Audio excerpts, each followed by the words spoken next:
listening to Radio Sputnik. Telling the untold. Welcome to the Open University of the Airwaves with George Galloway. Only on Sputnik Radio.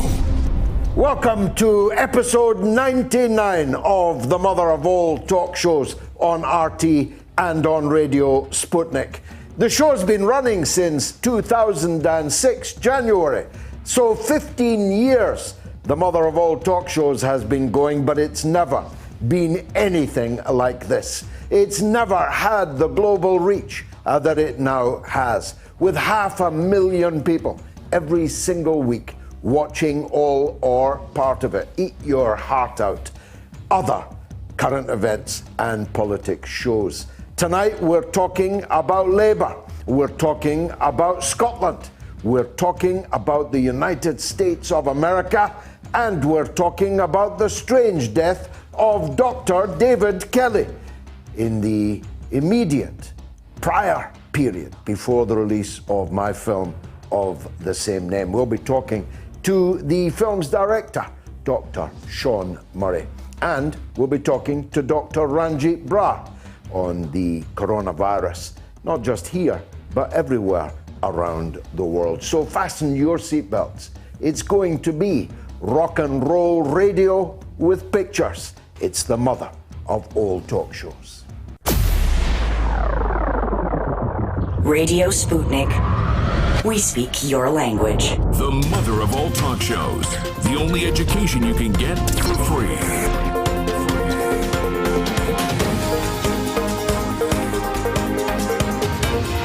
George Galloway. This is Radio Sputnik. And this is London, but coming to you, of course, all over the world, thanks to the wonders of the internet invented by Al Gore, the brother of algorithm, about whom more later. And you can, of course, listen to us pristine on FM in the Washington, D.C. area on 105.5. You can listen on AM right across the United States, from Burning City to Burning City. You can listen all over the world on the aforementioned SputnikNews.com. But you may well be one of the 500,000 people who watch every week this mother of all talk shows, either in whole or in part. However long you stay for, we're glad to have you. And if you're watching me on Facebook, do help to thwart algorithm, won't you? And share it with all of your contacts. You can watch on my Facebook page or on RT's multiple Facebook pages. You can watch on my YouTube channel, but you can't watch on RT International's YouTube channel because despite the latter having more than 2 billion views of their videos, they're in dispute with YouTube, which has attempted in a very clumsy and ugly way to censor RT International. All in the name of free speech, of course, as you do. But I think RT UK is still on YouTube, so you can watch us on there. You can watch us on Instagram. You can watch us, as an ever-growing number of people are, on your phone, on Twitter. I never thought the day would come when people would watch television on their telephone. That's why I didn't invent 3G, 4G, or 5G. You can watch on Instagram, as I said. You can watch on my Telegram channel, which is t.me/George Galloway. You can watch on Twitch still, I understand, though I've never yet watched it myself on Twitch. But however you are consuming this show, you're in for a treat tonight, because this has been an extraordinary week in politics, in Britain, but also around the world. And we'll be covering as much of that as possible. Next week, for our 100th birthday, if you like, I'm expecting a telegram from Her Majesty, by the way, that's my wife, Gayatri, and we'll have a cake, we'll have all kinds of new features from next week. Some of them, in fact, most of them, particularly aimed at our American audience. So stand by for some great new innovations, particularly aimed at the transatlantic community. Can you say that? Transatlantic community? Anyway, Keir Starmer, of whom it was said, if only he was the leader of the British Labour Party, they'd be 20 points ahead. This was said in order to defenestrate Jeremy Corbyn, which they successfully managed to do, having him, first of all, destroy his reputation in the 2019 general election by going into it promising to overturn the verdict of the British people on Brexit, on leaving the European Union. Going against all of his inner beliefs and all of his history, he was persuaded essentially to go into the 2019 election looking in front of Labour Brexit voters, overwhelmingly working class voters, as a man that had sold the pass. Having got him to partly destroy himself, they then destroyed him by forcing him out. And the aforementioned Sir Keith Starmer was appointed in his place. Not appointed, he was elected. The Labour Party members chose him. They chose him by a landslide victory, actually, partly because the Corbynites had no credible alternative candidate, but partly because he promised to be all kinds of things, none of which he has actually been. People said, John McTernan, who's on with me in the next 60 minutes, on this show a few weeks ago, when I asked him to mark the report card of Keith Starmer, he gave him A+. He won't be giving him A+ tonight, I don't think. And if he does, it'll be patently absurd, because Sir Keir Starmer has just presided over one of the most cataclysmic nights in Labour Party history. On Thursday, the constituency of Hartlepool, which had never, ever in history been a Conservative constituency, a poor, working-class town, overwhelmingly rejected Keith Starmer's Labour and chose the Conservatives instead. On the same day, on Thursday, there were local elections all over England, and the further north you went, the more working class the area you went, the more the Tories humped Labour. In fact, the working class now prefers Boris Johnson, imagine, over Keir Starmer by more than 20 points in the polls, and increasingly at the polling booths, in the polling boxes, with their votes. The county of Durham, which has been under Labour control for more than 100 years, which was the first local authority in the United Kingdom to be controlled by the Labour Party, was lost by the Labour Party on Thursday. The result has just been announced. In Rotherham on Thursday, another working class Labour town in the north, in the red brick wall, had no Conservative councillors at the beginning of the night. None. Duck's eggs. A one-party state with no opposition. Today, it has 20 Conservative councillors. And all over England, that pattern has been repeated. The exception, it must be said, is Wales, where a more proletarian Labour Party has, in more traditional colours, governed, it would appear, for the Welsh voters well during the pandemic, has just been rewarded with a splendid result. So there are, if you like, regional peculiarities, but one of them is not in Scotland. The Labour Party has gone backwards from an apparently basement floor under which it would appear there was nothing. The Labour Party has managed to go backwards in Scotland and lose more seats than they had at the beginning. The SNP have gained a couple, but they have, for the second consecutive election failed to win a majority. The now much maligned, blackguarded, slandered actually, Alex Salmond handed Nicola Sturgeon a parliamentary majority, the Scottish Parliament in Holyrood, but Nicola Sturgeon has now twice thrown that majority away. Most of the people who voted on Thursday in Scotland voted against the separatist SNP.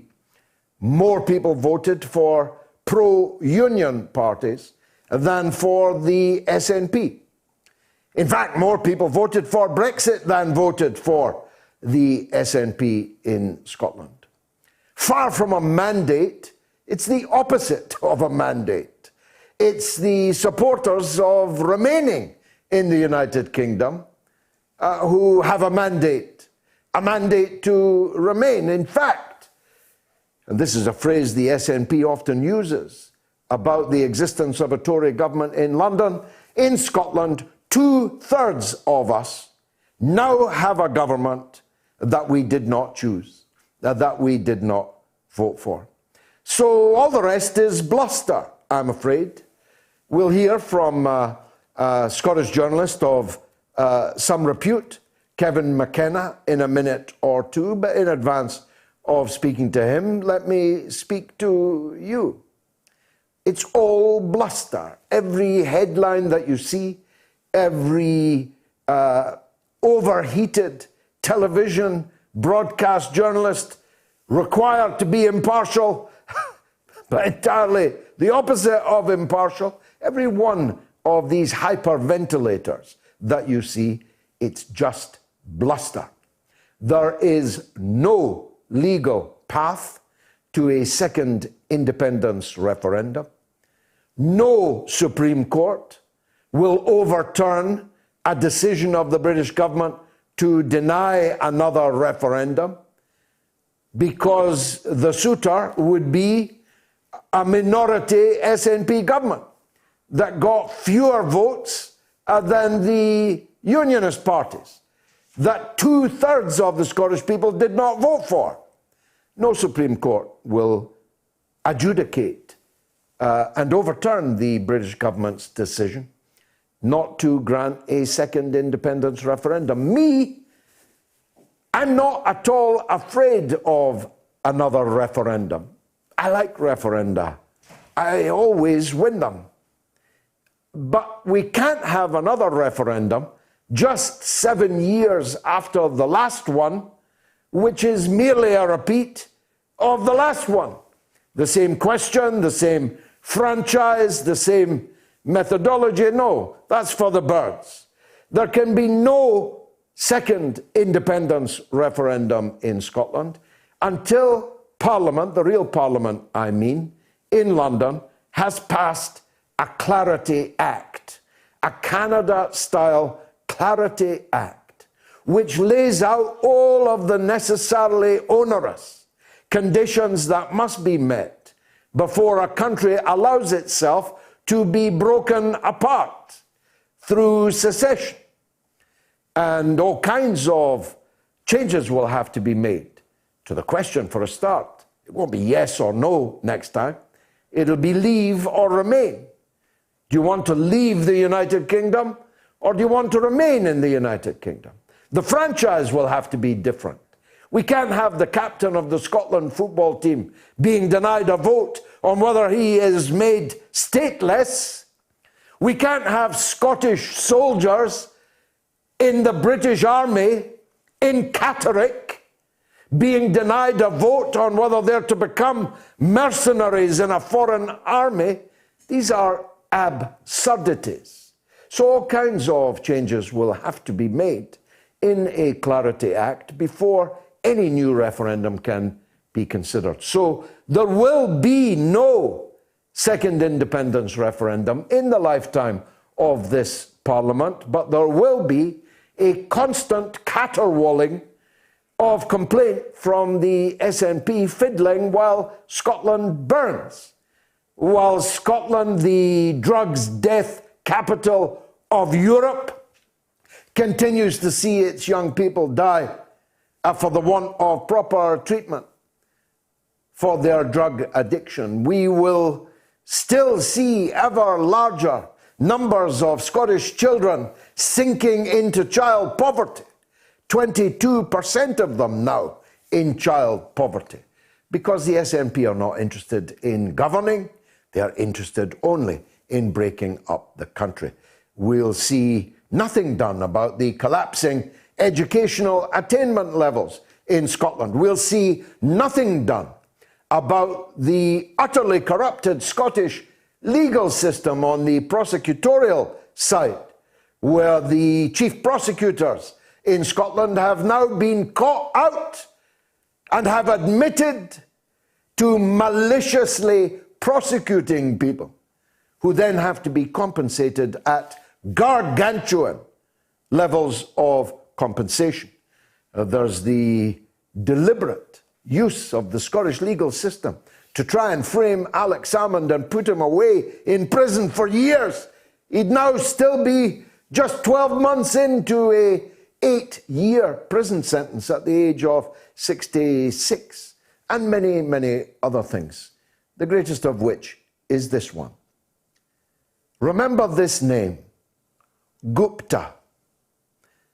Remember this name, Gupta Gate, opening soon. A corruption scandal so vast that it will cause eyes to water in every part of the globe. Never mind in a small country of 5 million people called Scotland. We'll be talking, of course, to Rachel Blevins about American politics. We'll be talking to Dr. Sean Murray, the acclaimed film director from Ireland, who has directed my latest film, Killing Kelly, giving everyone an update and a little teaser of what's in that film and when it is to be released. And we'll be talking to Dr. Ranjeet Brar. This will be the last of his weekly appearances on the mother of all talk shows. I think we need to give him a break. He's been literally on every week for the entirety of the coronavirus pandemic, though he'll remain our Moats medic and will come back as often as he can, and we need him to talk about the coronavirus, but other health issues also. He's a man that spent many years campaigning against privatization of the National Health Service, against the enfeebling of the National Health Service that left us in such a parlous condition over this pandemic period.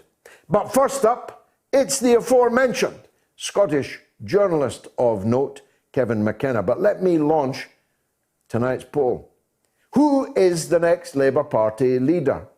A, Andy Burnham, just re-elected in a landslide victory as the directly elected mayor of Greater Manchester. He would, of course, have to get somehow into the House of Commons before he could be. But I suspect that odds on Andy Burnham being the next Labour leader are shortening. B, Yvette Cooper. Would a right-wing Blairite Labour woman do any better against Boris Johnson than a right-wing Blairite Knight of the Realm, Sir Keir Starmer? C, why not cut to the chase?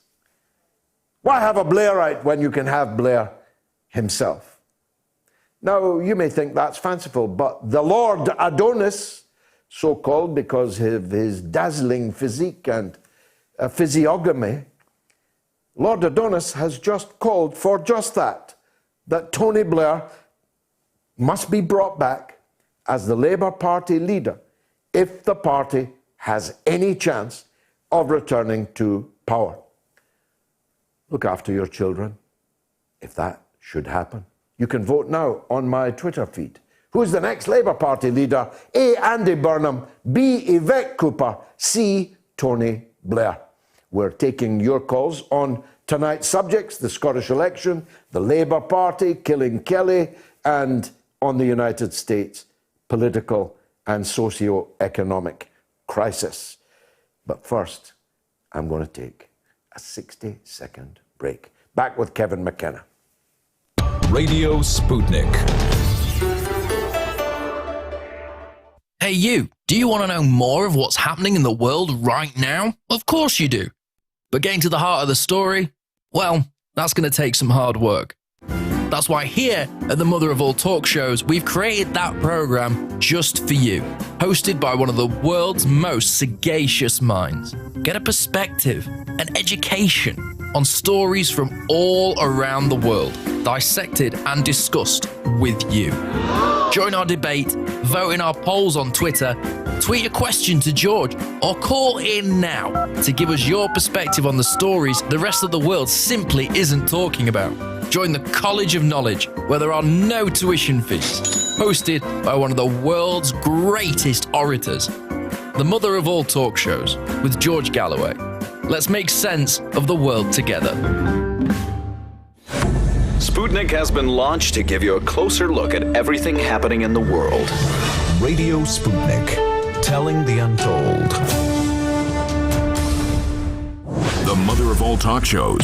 Join our faculty of legends, contributors, and callers. Everyone is welcome. To my absolute astonishment, 21 minutes into the show, 2,565 people have already voted on our first poll. Who is the next Labour Party leader? A. Andy Burnham, 25%. B. Yvette Cooper, 23%. C. Tony Blair, 52%. Is there a Blairite lobby at work? Is Algorithm backing Blair? Maybe it's John McTernan that's organising it. We'll ask him when he's on at 20 minutes to 9. But first up is the aforementioned Scottish journalist and columnist of note, and I don't say that about many of his brethren, Kevin McKenna, who joins us now. Kevin, welcome back to the Mother of All Talk Shows. Now, I know you support the SNP like the rope supports the hanging man, with so many caveats. It was difficult to believe your conclusion was serious. How do you feel about the election results? Before you tell me, Alex Salmond was the last man to win a majority for the SNP. He's now a non-person and stands tonight absolutely bereft. I'd like your views on that also. So, first of all, I'm not a supporter of the SNP. I think the SNP would be very surprised to hear you say that I'm a supporter of them. I'm a supporter of Scottish independence. Is that not a difference, a distinction without a difference, Kev? Nah, not really.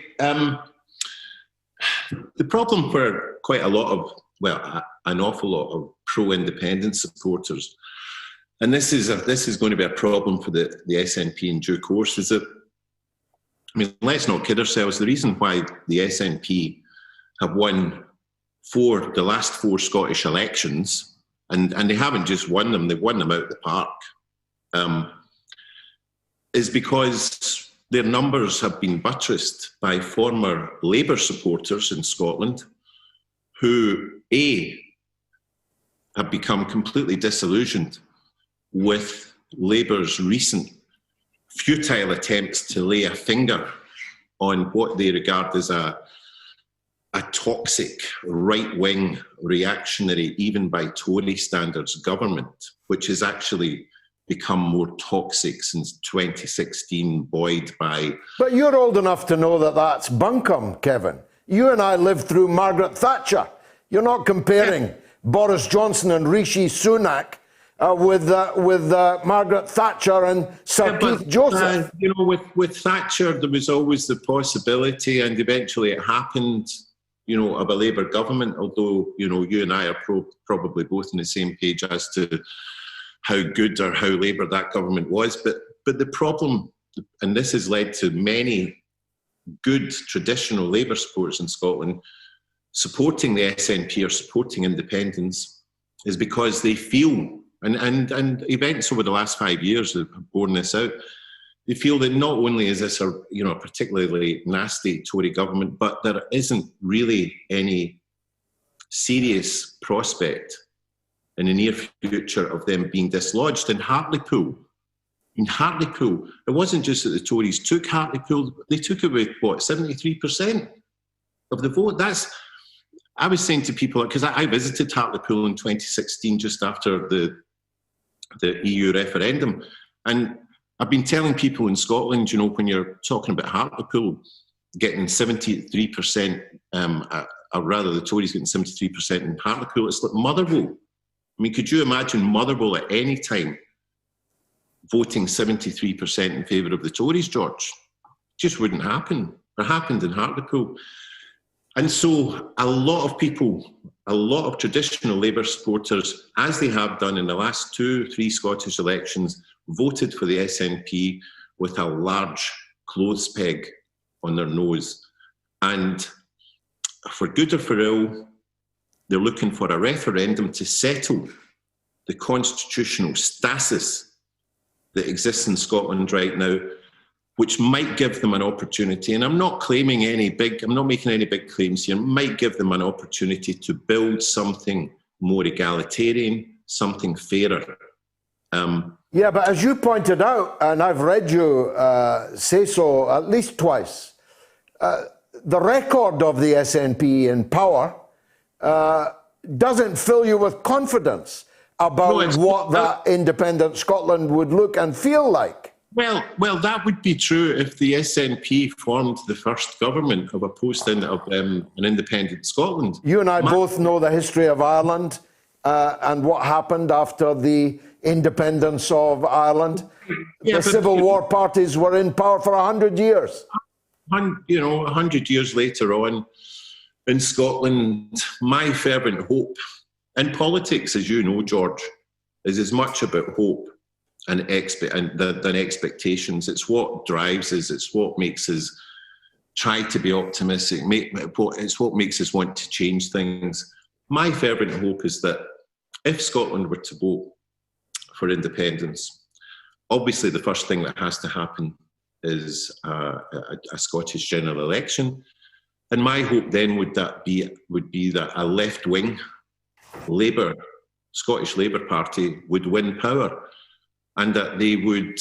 I'm seeing pigs flying past me on every level of your hypothesis. Left-wing, Labour, led by Anna Sarwar, the SNP losing power after having won a referendum. Come on, Kevin. If we're talking about a referendum, George, I mean, look, in 2013, a year before the first referendum, the yes numbers were in the late 20s, 27, 28%. Within a year, they had won 17 points against every lever of the British state. The right-wing controlled British national press, all of the main UK political parties, the army. I mean, even Barack Obama was prevailed upon by David Cameron to step in, the Pope. But in the face of that, the yes vote increased by 17% in a year.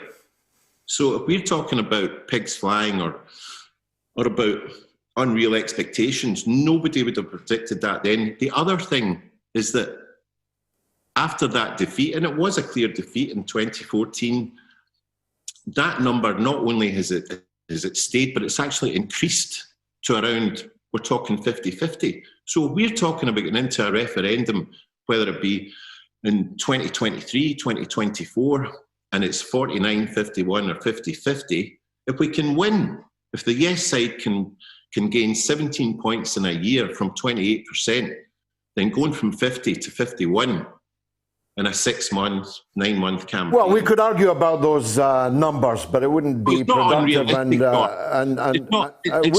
Yeah, let me move on, because this is an international audience, so we mustn't get down to too much minutiae, you and me. Let's talk about Nicola Sturgeon's next move. What's that going to be? Well, speaking with Andrew Marr today, she was very adroit. You know, on one hand, she's saying to her core supporters, we're going to have a referendum in the course of the next Parliament, but we have to make sure that we have dealt with the COVID. But what algorithms are going to tell us that the COVID is over or that the problems are over? So she's very adroitly left herself a very, very wide avenue for action. So it could be, she could have a referendum towards the end of the next term. So I wouldn't say that she is absolutely giving you a cast iron guarantee that they're going to move for a referendum. But in common with all of the leaders of the UK and all of the leaders of the world, the first issue is how to deal with the consequences of COVID-19. And George, anyone who thinks that when the R number is down to 0.3 and that we think we've contained it and the vaccination programme, has been rolled out completely, thinks that's the end of it, can forget it. Because we know from bitter experience over the decades and the generations is that the poorest communities, the most disadvantaged people who have borne the brunt of this epidemic are going to be living disproportionately with the consequences over the next 5-10 years. And that's a problem for the Scottish Government and for the UK Government. Being pro-independence, I would like all control over levers of spending so that we could have a more progressive, enlightened tax situation where we can raise money, we can target finances disproportionately on those communities which historically have disproportionately suffered from any major health crisis. Well, spending is easy, of course, but raising the money is more difficult. Only half of the people in Scotland pay income tax, and half of that half are being paid by the taxes of the other half of that half. Companies have already made it clear, like the RBS, Royal Bank of Scotland, that they'd be off-ski. How's this egalitarianism that you have in mind going to be funded? Well, first of all, RBS, we're talking about moving an address and a brass nameplate, and they said this before 2014. I wouldn't pay that too much heed. We're talking about having a more enlightened, progressive approach to the finances that we already have. We're talking about unlocking communities which do have high unemployment by driving jobs into them, driving investment into them, because at the moment... Whose investment? Who's going to invest? Who's going to invest? Yeah. You tell me, who do you know is going to invest in the next 4 weeks in any project? You're talking about very laudable things about unlocking the prospects of poor communities and so on. But there isn't, because the money that we get from the Treasury disappears in your independence hypothesis. The 17 billion extra that England sends, that we spend, that's wiped out. We're part of the UK. Nobody can tell if or when an independent Scotland happens. I meant if the independence you're postulating comes to pass. Sorry, what's the question? But the question is, where is the investment? What currency will it be in? Who will be paying? Who will be paying to unlock the poor communities? And the articles that you've already quoted that I've written, I would like Scotland to have its own currency and its own bank. We will not know these answers until we have a referendum and when these are tested. And listen, I agree with you about the performance of the SNP over the last few years. I've written about it. That's why they would never see me as a supporter. Yeah, I said you support them like the rope supports the hanging man. Yeah. Look, we're running out of time. Kev, I want your view on Alex Salmond. Now, cards on the table. I like Alex Salmond. I feel that he was monstrously, falsely accused. The jury agreed with me. And yet now he's in ruins. You got any feelings about that?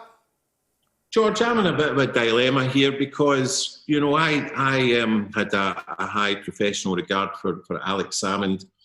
And the Scottish legal system, which is one of the best in the world, tried him fairly and found him innocent of all charges. And I'll say that again, he is innocent of all charges. However, let's be frank here. The main person responsible for Alex Salmond being in the dock was Alex Salmond. I would disagree with that, but we'd be on thin ice. We'd be on thin ice if we went down that. But that's all I can say. I believe he was. I believe he was set up by his own party. I think there were questionable motives. Of course there were, but the fact is that Alex Salmond gave the courts a decision to make by his own admitted conduct. Now, it clearly wasn't criminal because a jury of his peers found that out. But if that was you or I, the last, having dodged that bullet, the last thing you or I would be doing was be going back into public life, leading a party. I don't think Alex understood or understands the level of disgust is too strong a word, but unease, even amongst his former devotees in Scotland over the last few weeks campaigning, which is why Alba never got a single seat. And it's a shame. It's a human tragedy, not just for him, but for lots of other people in this psychodrama, very human psychodrama. But I'll go back to my original point that, a lot of the machinations against him were dodgy, but he remains the person whose own personal conduct at times in Bute House, the house that the Scottish people give him grace and favour when he is the leader, fell far below the standards of what we would expect of a leader, and he's admitted that. Very interesting. Kevin McKenna, as always, fascinating to get your perspective on things. Thanks for joining us on the mother of all talk shows. That's Kevin McKenna, a very celebrated, notable journalist and columnist in Scotland. Give me your view on the matters we've been discussing. If you're in the UK, 02077 982 255. And if you're in the US, 001 757 744 4480. Or you can tweet us at George Galloway, at RTUK News. Please add both of us. Coming up after the break is the aforementioned former advisor to Tony Blair, John McTernan. Don't miss it. Radio Sputnik.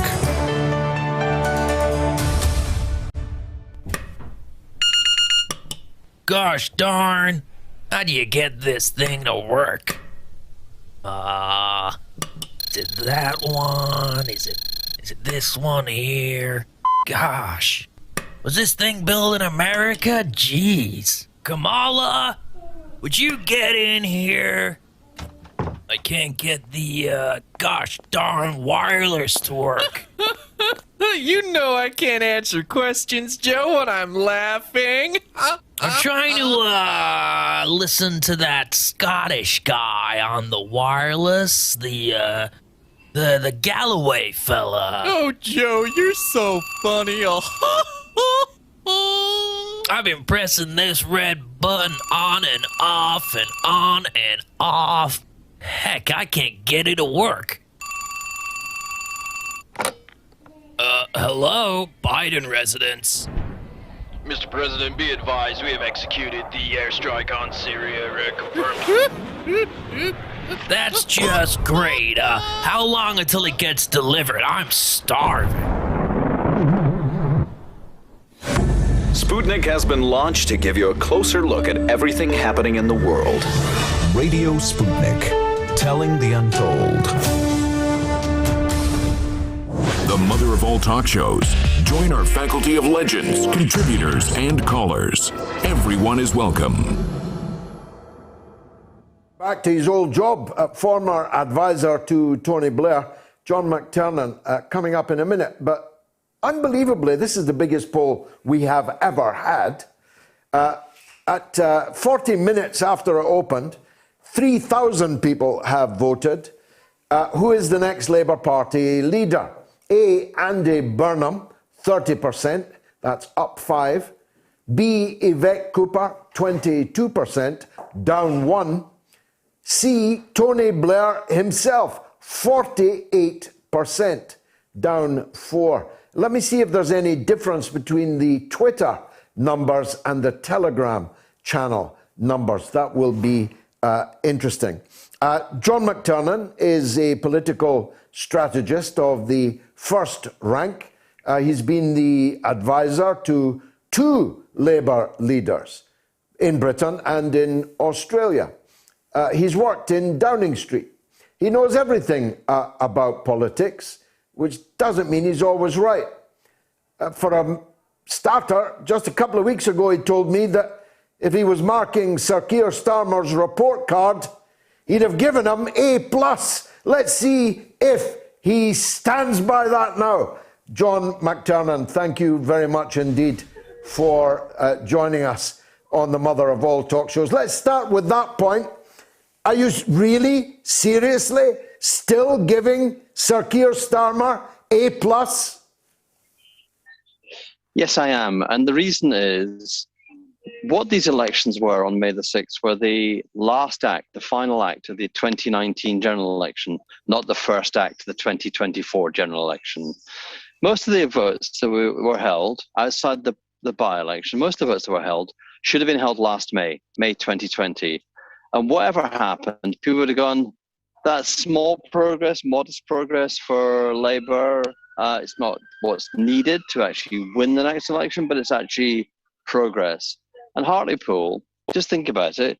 If the Brexit Party hadn't stood in Hartlepool in 2019, it wouldn't have been a Labour seat. It would have been a Tory seat, and none of this drama would have been around. Instead, we've been looking at Wales, where there's been a Labour government consistently since 1999, London, where only Boris Johnson can win London for the Tories. It turns out, when he goes away as the candidate, turns out they can't win. They can't win for all money.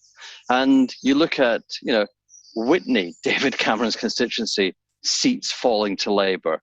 Kent, Surrey, East Sussex, West Sussex, Avon, the mayor of the West of England, falling. So I think in the reconstruction of British politics, which is definitely going on, it turns out middle-class people are definitely going Labour. It turns out urban areas are still Labour. And it turns out that the working class, broadly considered, not in the narrow way when people talk, there's a code, isn't there, when people talk about working class voters, where they mean white working class.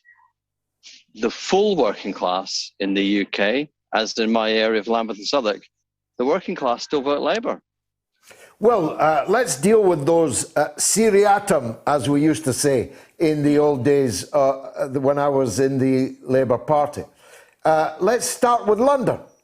I'm surprised you're praying London in aid when Sadiq Khan has just struggled to beat a second, if not third-rate Conservative opposition candidate, picked when they thought they had no chance at all. If they'd put up Rory Stewart, you'd have to explain to me right now why Sadiq Khan lost the mayoralty. Yeah, the problem is the Tory party expelled Rory Stewart. The Tory party of Boris Johnson can't have a Rory Stewart. They can only have a Sean Bailey. And Sean Bailey is a candidate. He wasn't run for London. He wasn't even run for Greater London. Sean Bailey was run so he could demonstrate culture wars for the rest of the UK. But my seat, Lambeth and Southwark, in 2004, at the height of Blairism, the height of our pomp, we held it by 5.5 thousand votes. The majority here now is 55,000.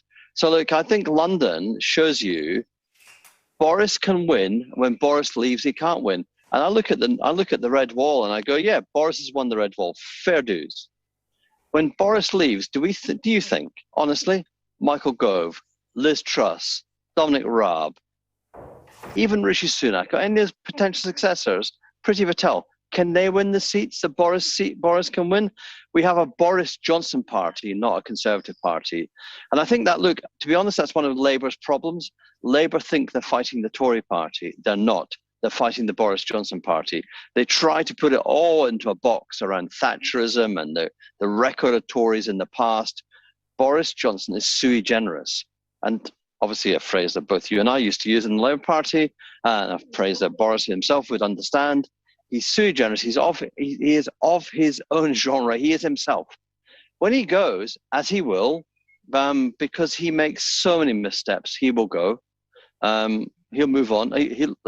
He'll run out of money. He'll want to move to go back to the private sector and get some money for himself. When he goes, can the Tories sustain this? No.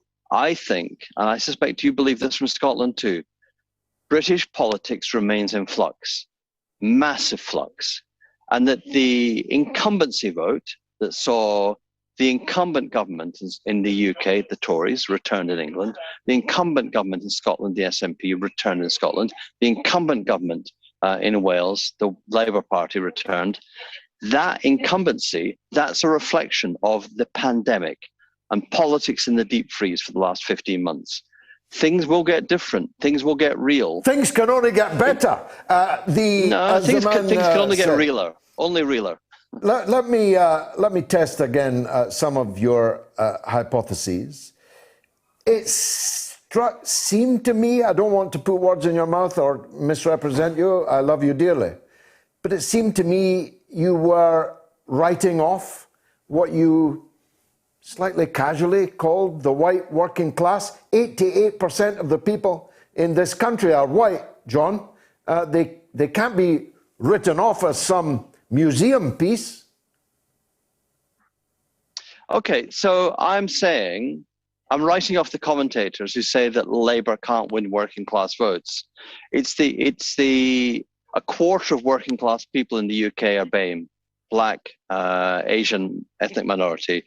And it's the implicit definition, the narrowing of the definition of class, which I'm contesting, which I hope you'd agree with me, that yes, Hartlepool was massified, industrialized, working class.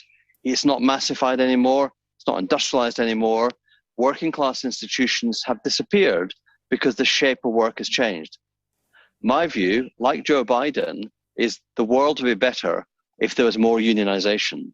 And I wish, now looking back, that the Labour government I was part of had given more power to unions to unionize. But I do think that the problem for Labour is to challenge the very heart of the government. We have in, my view personally, Boris Johnson has learned from Nicola Sturgeon. Nicola Sturgeon doesn't try to govern. Governing is really difficult.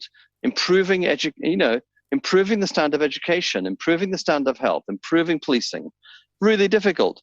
What Nicola Sturgeon does is she runs the Scottish government as a permanent campaign for independence. Boris Johnson looked at that and he's copied the model. Boris and Michael Gove have copied the model. They run the UK government as a permanent campaign. That's difficult for Labour. It makes Labour respond almost like a government, like respond in that sense. Labour have to find a way to be in and out. And my view is, how do you allow, this is a Labour failure in my view, how do you allow the Tories to say we're the friends of working families, we are for a levelling up agenda, when they are committed to levelling down?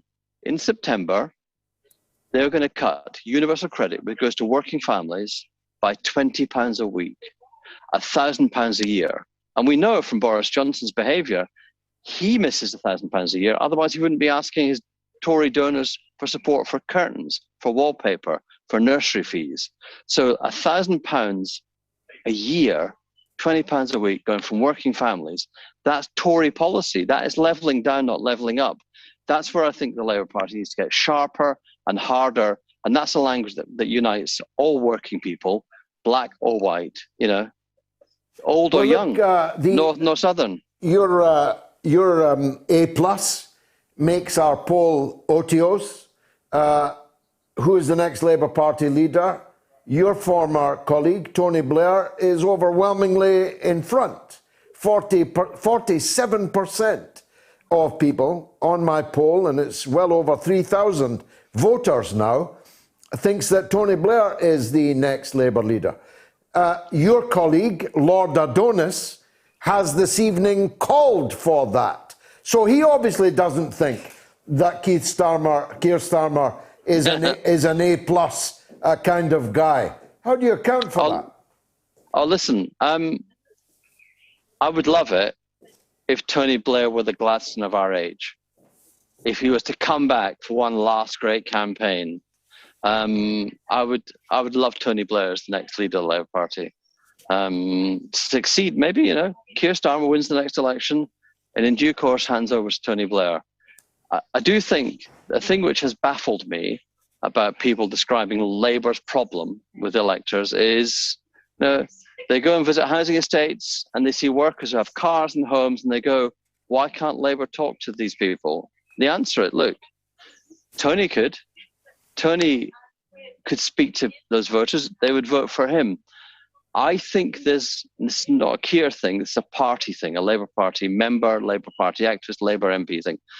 I think there are too many Puritans in the Labour Party, too many people who actually don't approve of working people owning their own homes, having a car, running a business.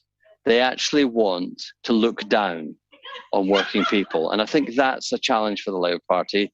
Let's stop the finger wagging. Let's stop the let me tell you how to improve your life.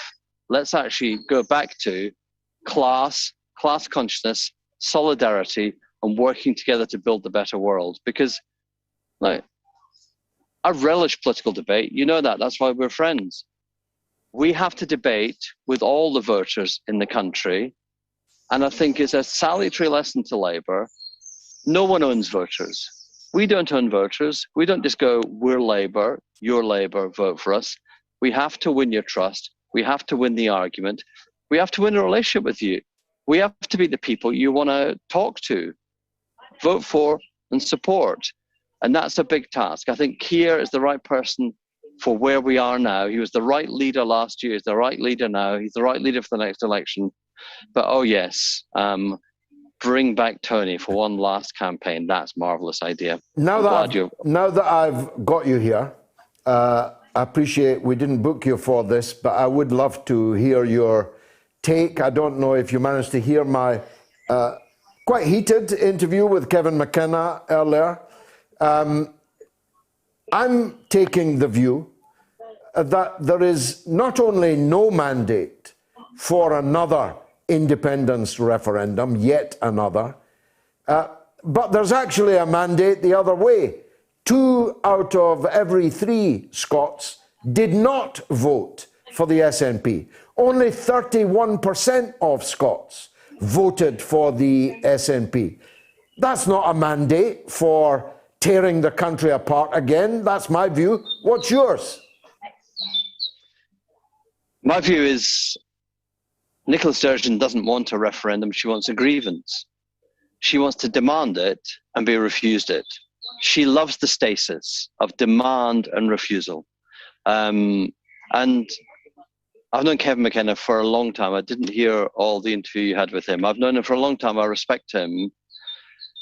But the truth is, nobody in Scotland wants what the SNP really want to give them, which is a Scottish pound.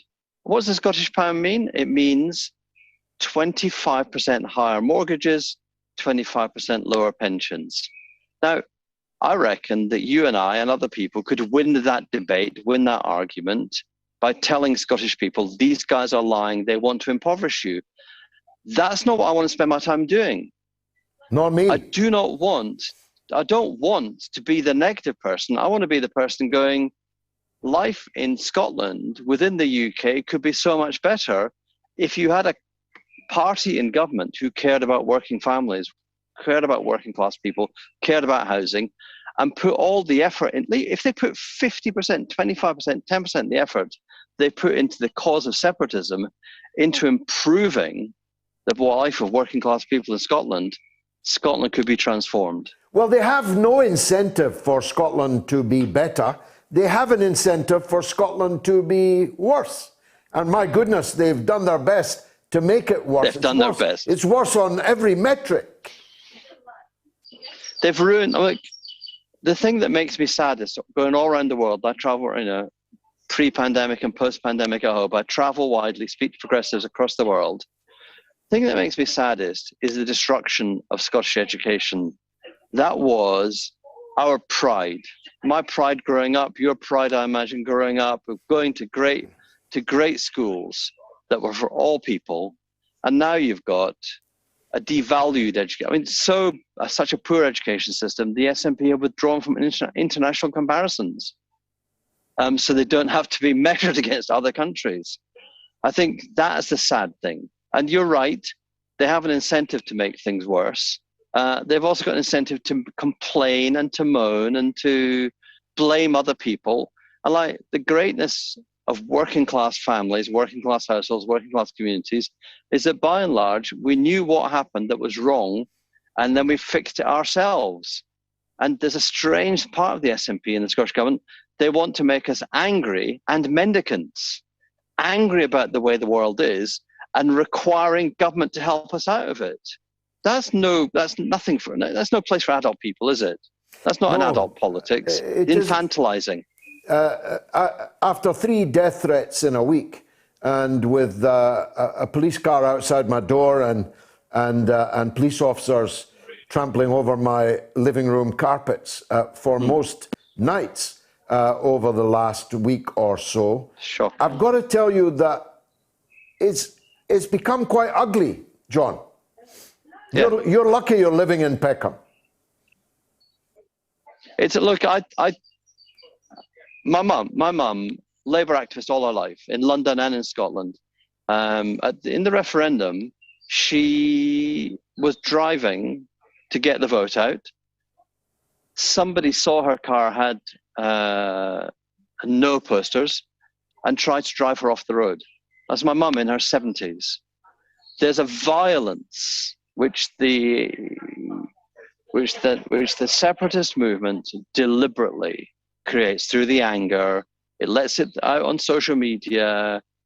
It wants it to be part of its coalition, a deniable part of its coalition, but it's there. That's where nationalism always ends up, isn't it, John? In my view, yes. I've never seen anything progressive in nationalism ever in my life, and I'm not convinced by. I'm definitely, we were both in the Labour Party at the time when Nicola Sturgeon chose not to join it, and the Labour Party of Michael Foot and then Neil Kinnock was not good enough for her. That's why she became a nationalist. She's not a social democrat. She's not a socialist. She doesn't believe in class. She believes in only one thing, that in the end, things could be better, but only if our people were in charge of our things for our people. And that narrowness, that rejection of internationalism, that rejection of solidarity, it scunners me, to be honest. It scunners me. John McTernan, as always, thanks very much indeed for joining us. Thank you. From your back garden, it looks like, and very nice it is too. Thank you very much indeed. John McTernan, former advisor to Tony Blair, and who doesn't think it's going to happen anytime soon, but dreams that Tony Blair will return, the prince over the water. Who's going to be the next Labour Party leader? 3,500 of you have voted. Andy Burnham, 34. Yvette Cooper, 21. Tony Blair, 45. Slightly different on the Telegram poll. 54% say Andy Burnham, 20% Yvette Cooper, and 26% Tony Blair. Make of that what you will. Coming up after the news, it's the inimitable Remember her name, Rachel Blevins, on All American Matters. Don't miss it. But first, the news with Jamie Lowe. The mother of all talk shows. The only education you can get for free. Radio Sputnik. We speak your language. Find us at SputnikNews.com.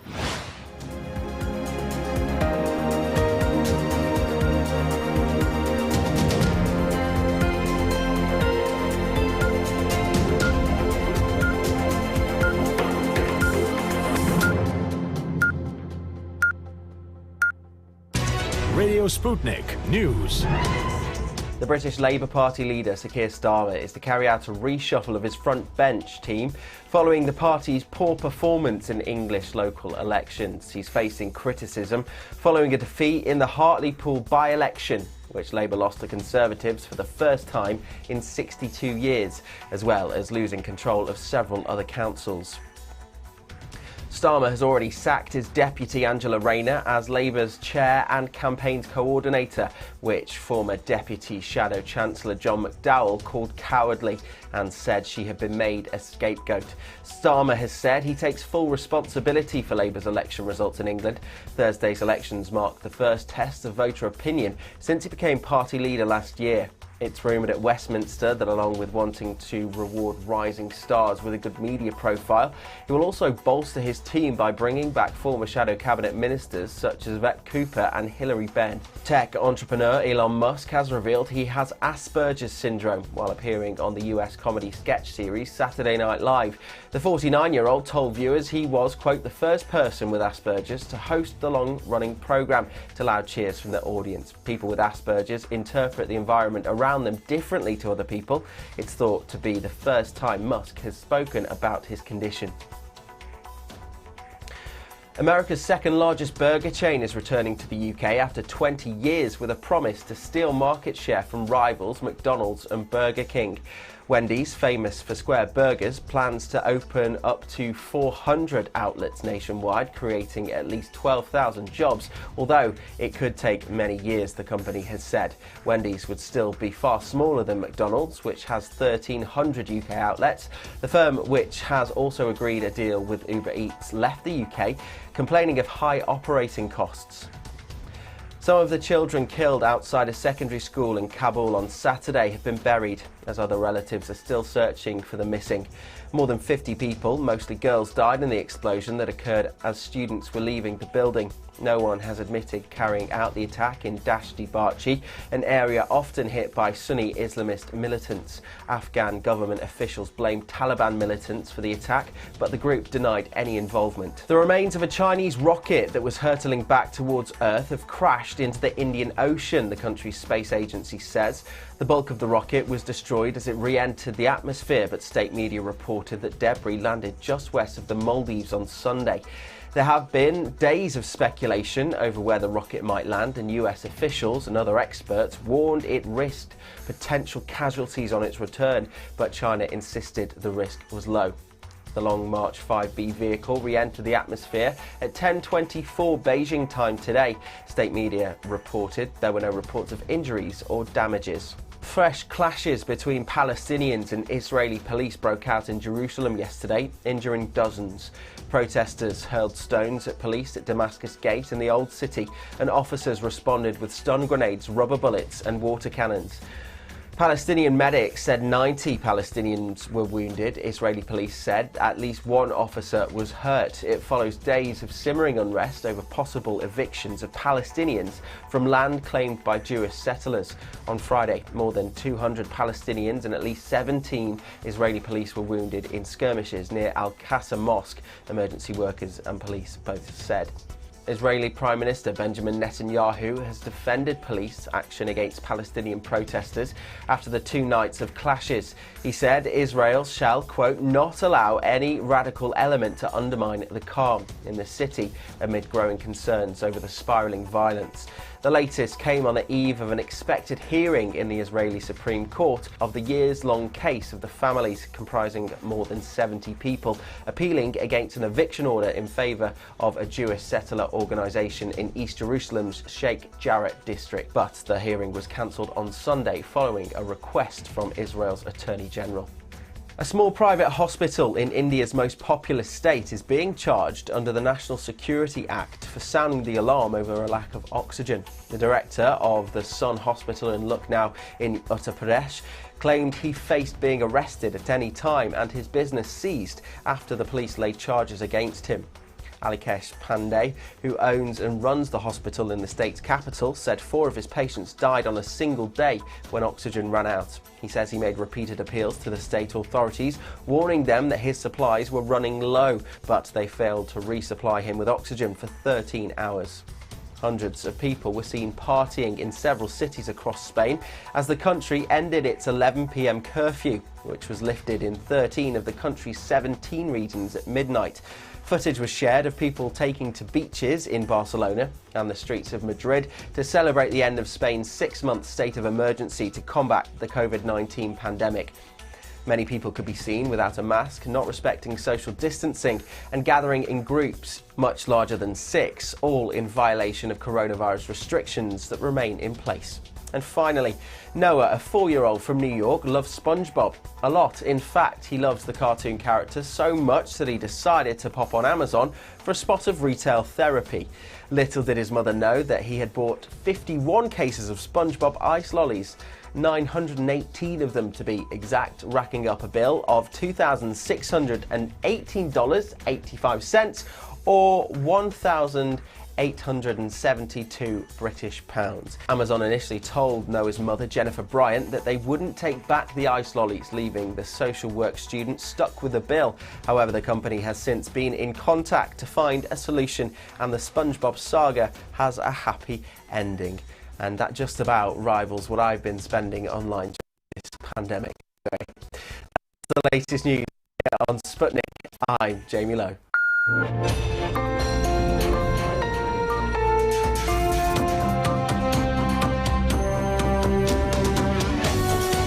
You're listening to Radio Sputnik. Telling the untold.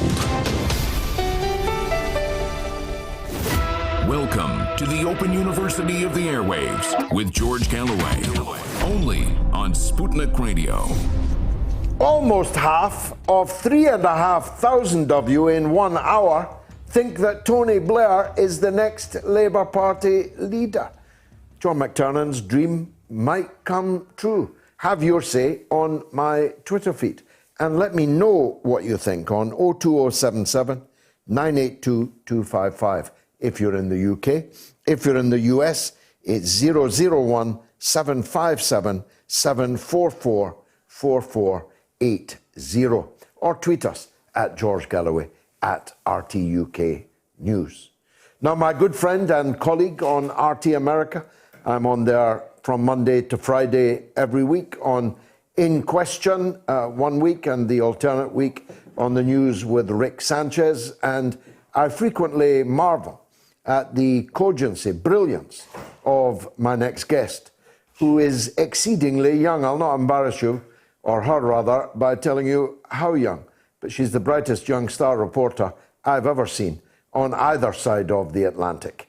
And she's with me again now. Rachel Blevins, remember her name. Rachel, thank you very much for joining us. I want to ask you about a non-domestic issue first. I've been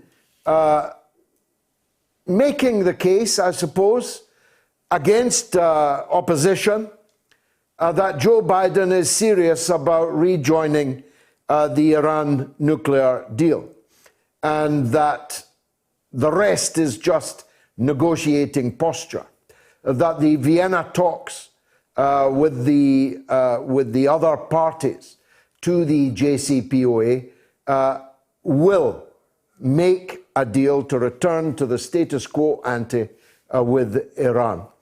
Some have said that I'm being naive. What's your view? Well, thank you for having me, George. And I know Iran is kind of one of those issues that was a really hot topic whenever Trump was in office, and it's kind of cooled down with Biden in office. He hasn't talked a lot about it. He hasn't really given us any indication of exactly where he's going, other than to say that he doesn't want to remove those measures that were put in place by the Trump administration. Now, that should come as a surprise because that's the exact opposite of what we saw when he was on the campaign trail. And so it seems like so far his administration has tried to kind of play the middle here, as if they're waiting to see exactly what Iran is going to do and waiting to see if they'll make the first move to then they can go and say, hey, we got them to go back into the deal. But in terms of the overall tensions, we're really seeing the Biden administration try to ramp up tensions with China and with Russia. And so I think whenever it comes to Iran, unless there is some sort of big event that really makes the Biden administration look at them, they're going to keep trying to put that deal back on the back burner and not deal with it and kind of focus more on those bigger adversaries that they seem to be so obsessed with right now. Well, yeah, I'm going to come to them, but I noticed that Mike Pompeo, who is, in a way, I suppose, Donald Trump's representative on Earth, now that Donald is not an earthly being, at least on social media, he's taking a very hard line about America returning to the Iran deal. He's playing the Israeli security card. The situation in Israel and in the occupied territories is spiraling dangerously out of control. Netanyahu is desperate to stay out of jail and therefore stay in the Prime Minister's house, and is turning up the volume on what it might do, the possibility even of an Israeli attack on Iran, which would surely be reciprocated, and then we'd be in a state of war. Are the American people focusing on this in any way? No, not at all. And that's what's so crazy about it, is you think about U.S. involvement in the Middle East and you realize that the American people have become so accustomed to it. Many don't realize that we're still at war in Afghanistan and Iraq, that we still have troops illegally in Syria. And so when it comes to an issue like this, where you've got Israel calling on the United States not to make peace with Iran, not to go back to this deal, and yet the American people aren't talking about it. The mainstream media is hardly talking about it.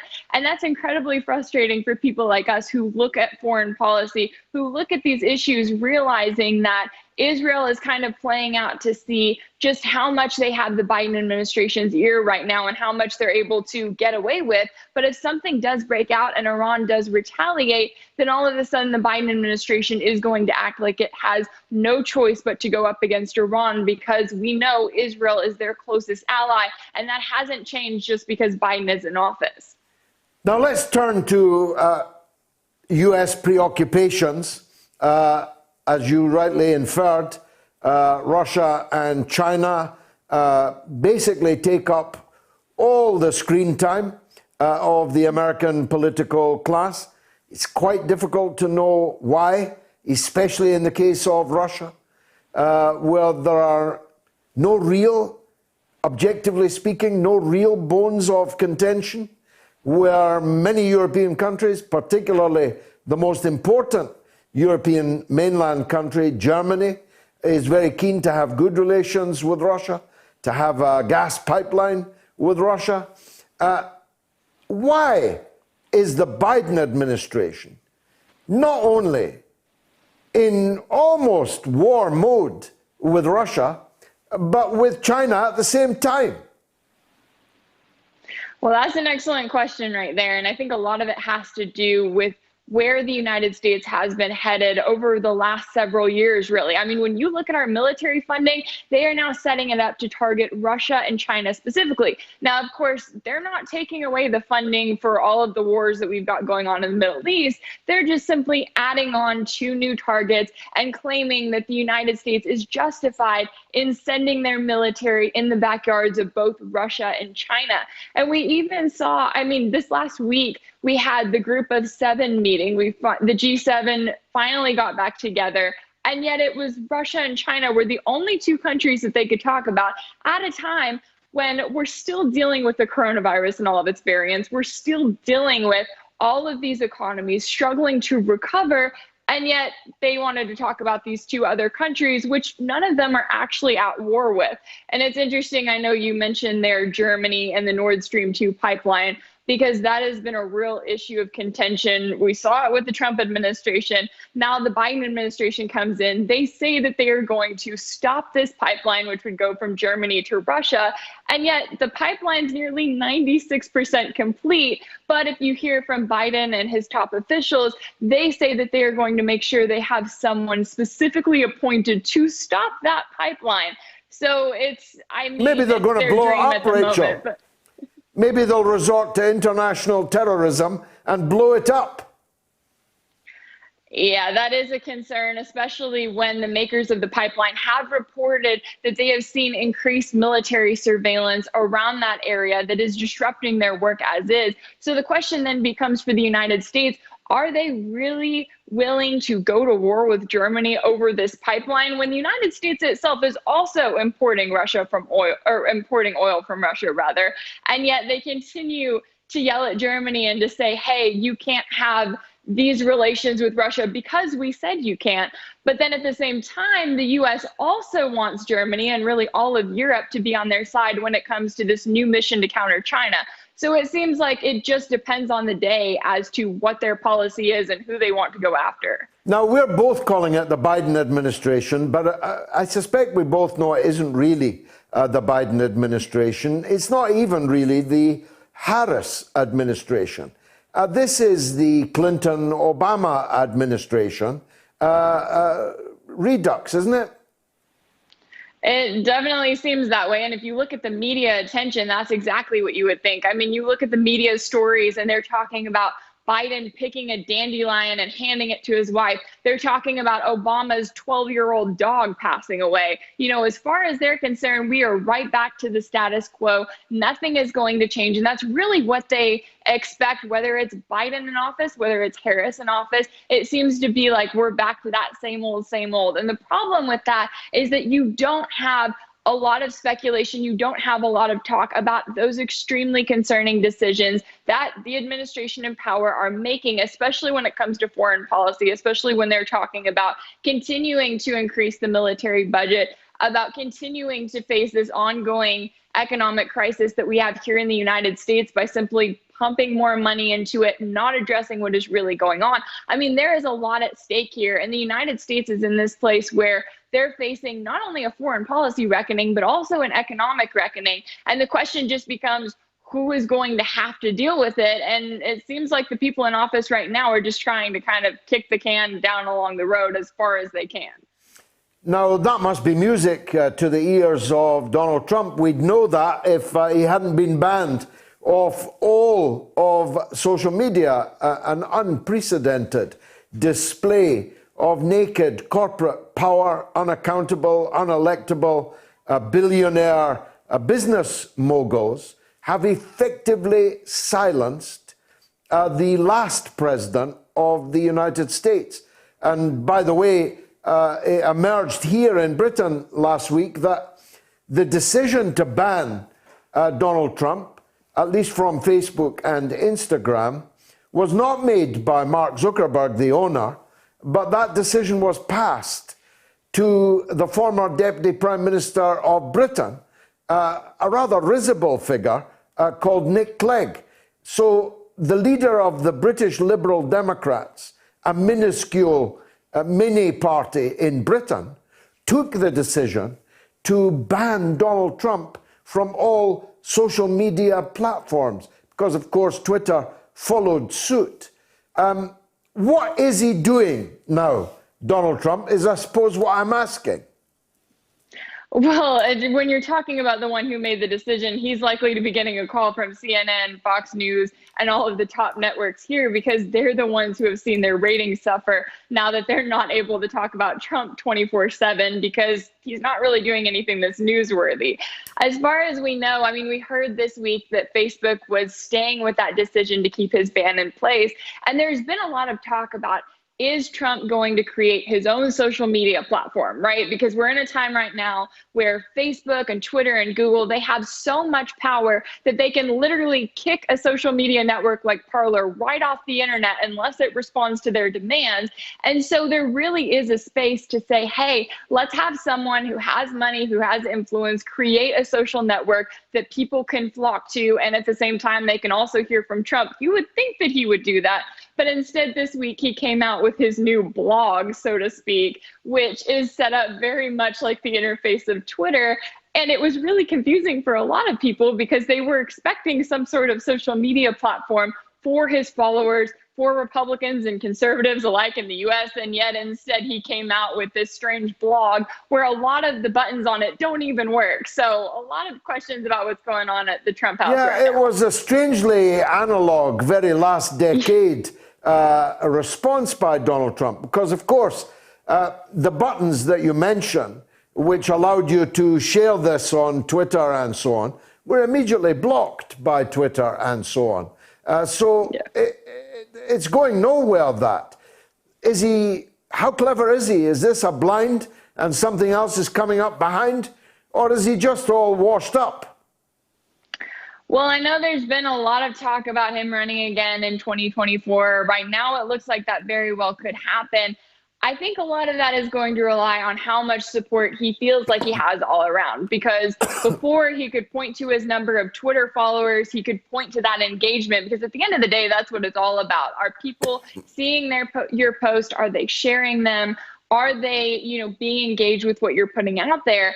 And so I think it's going to come down to, I'm sure we'll see a lot of increasing Trump rallies over the next couple of years. And that will kind of be the deciding factor in whether or not he decides to run again in 2024.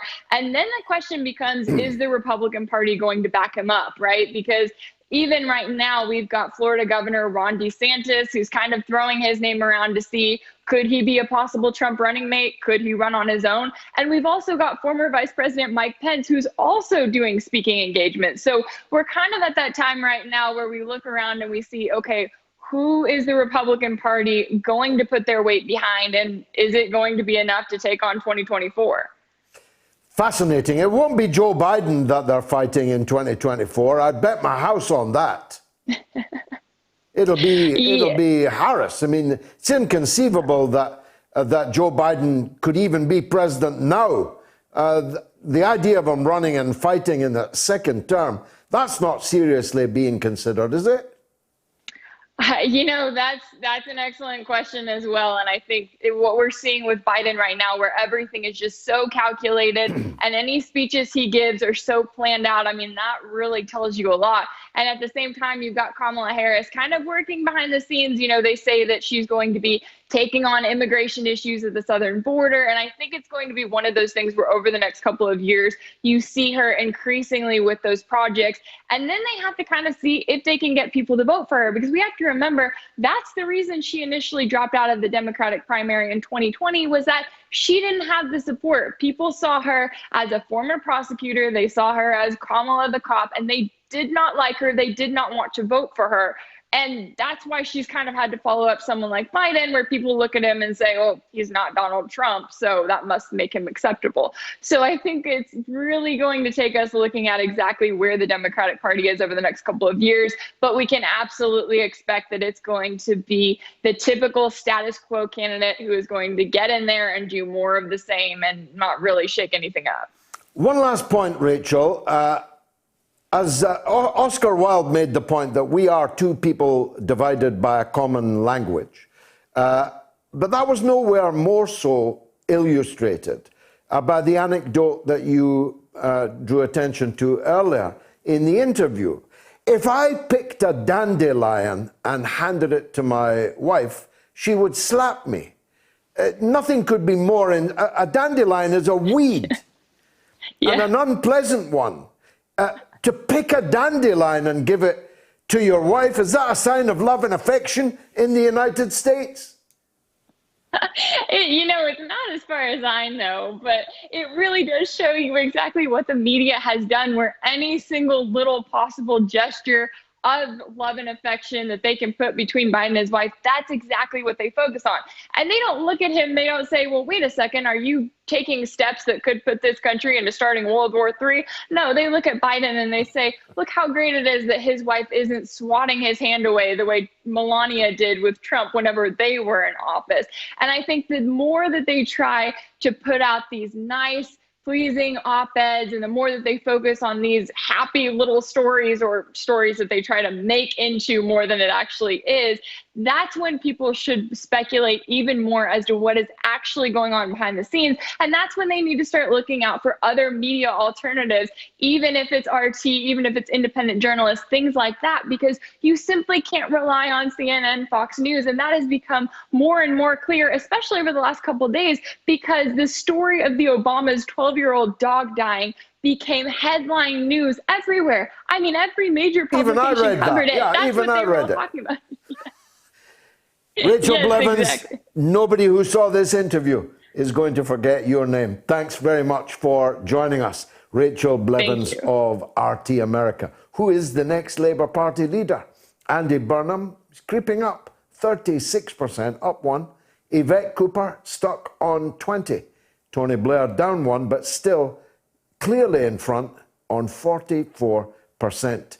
3,746 votes cast. You've got 35 minutes to have your say on my Twitter feed.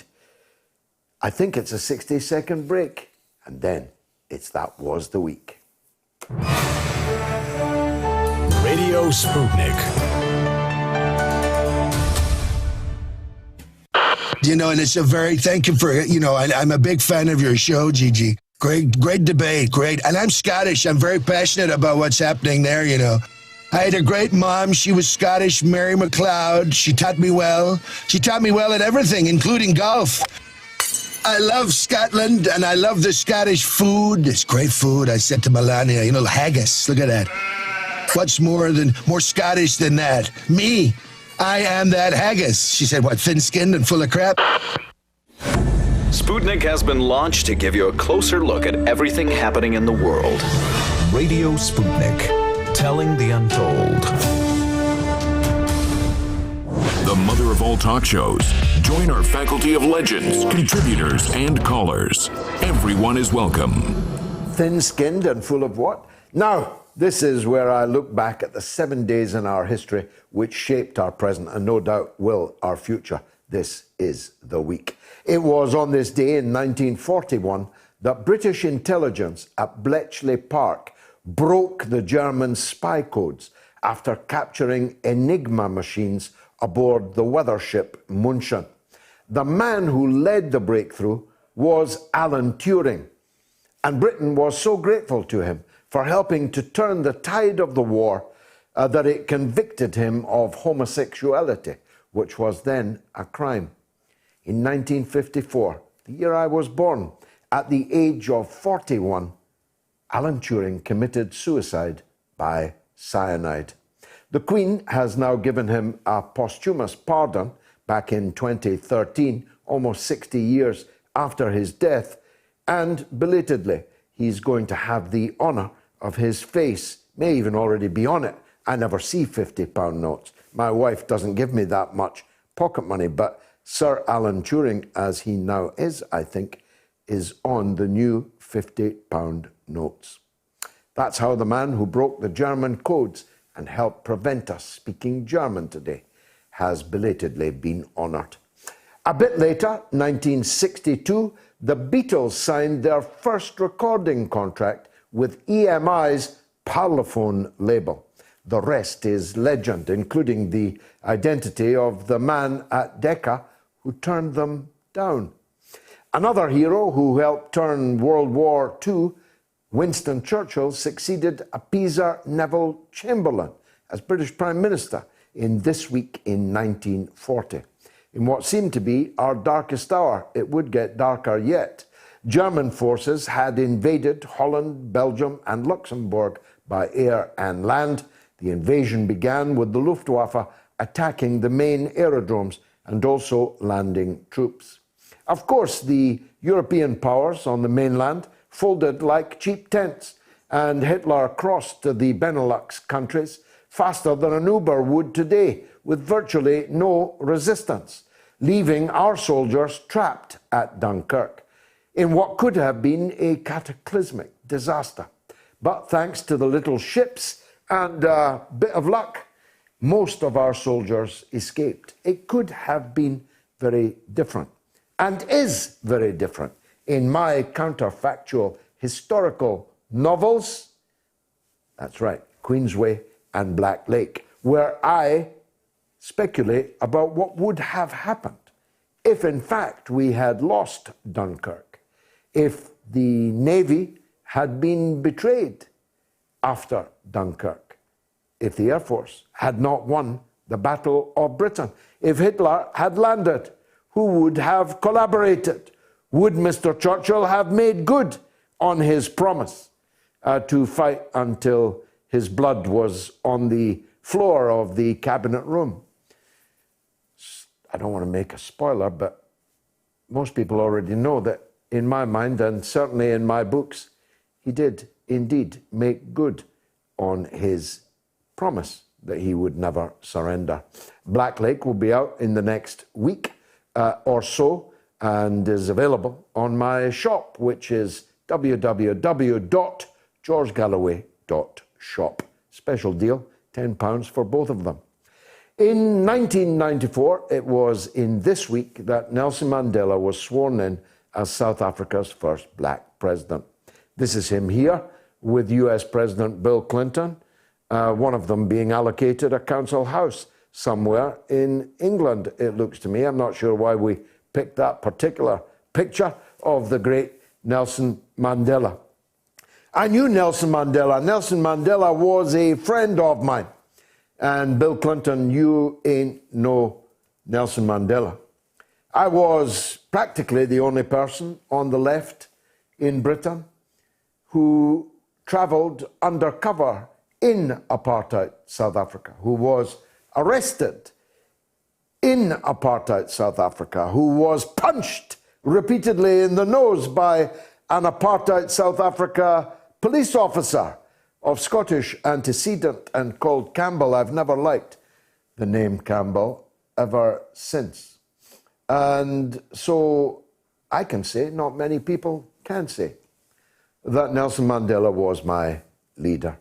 And next week, I think, we're going to discuss what's happened in South Africa in the years since the downfall of apartheid.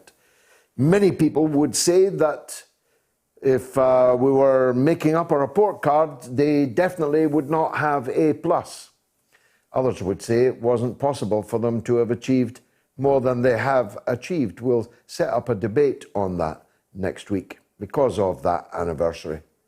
Anyway, 4 years later, 1998, after 30 years of what we called the Troubles, in Ireland, in Northern Ireland, the political wing of the IRA, Sinn Féin, backed the Good Friday Peace Agreement, heralding a major shift in modern republicanism. Comedy history now. It was born in 1969, wasn't it?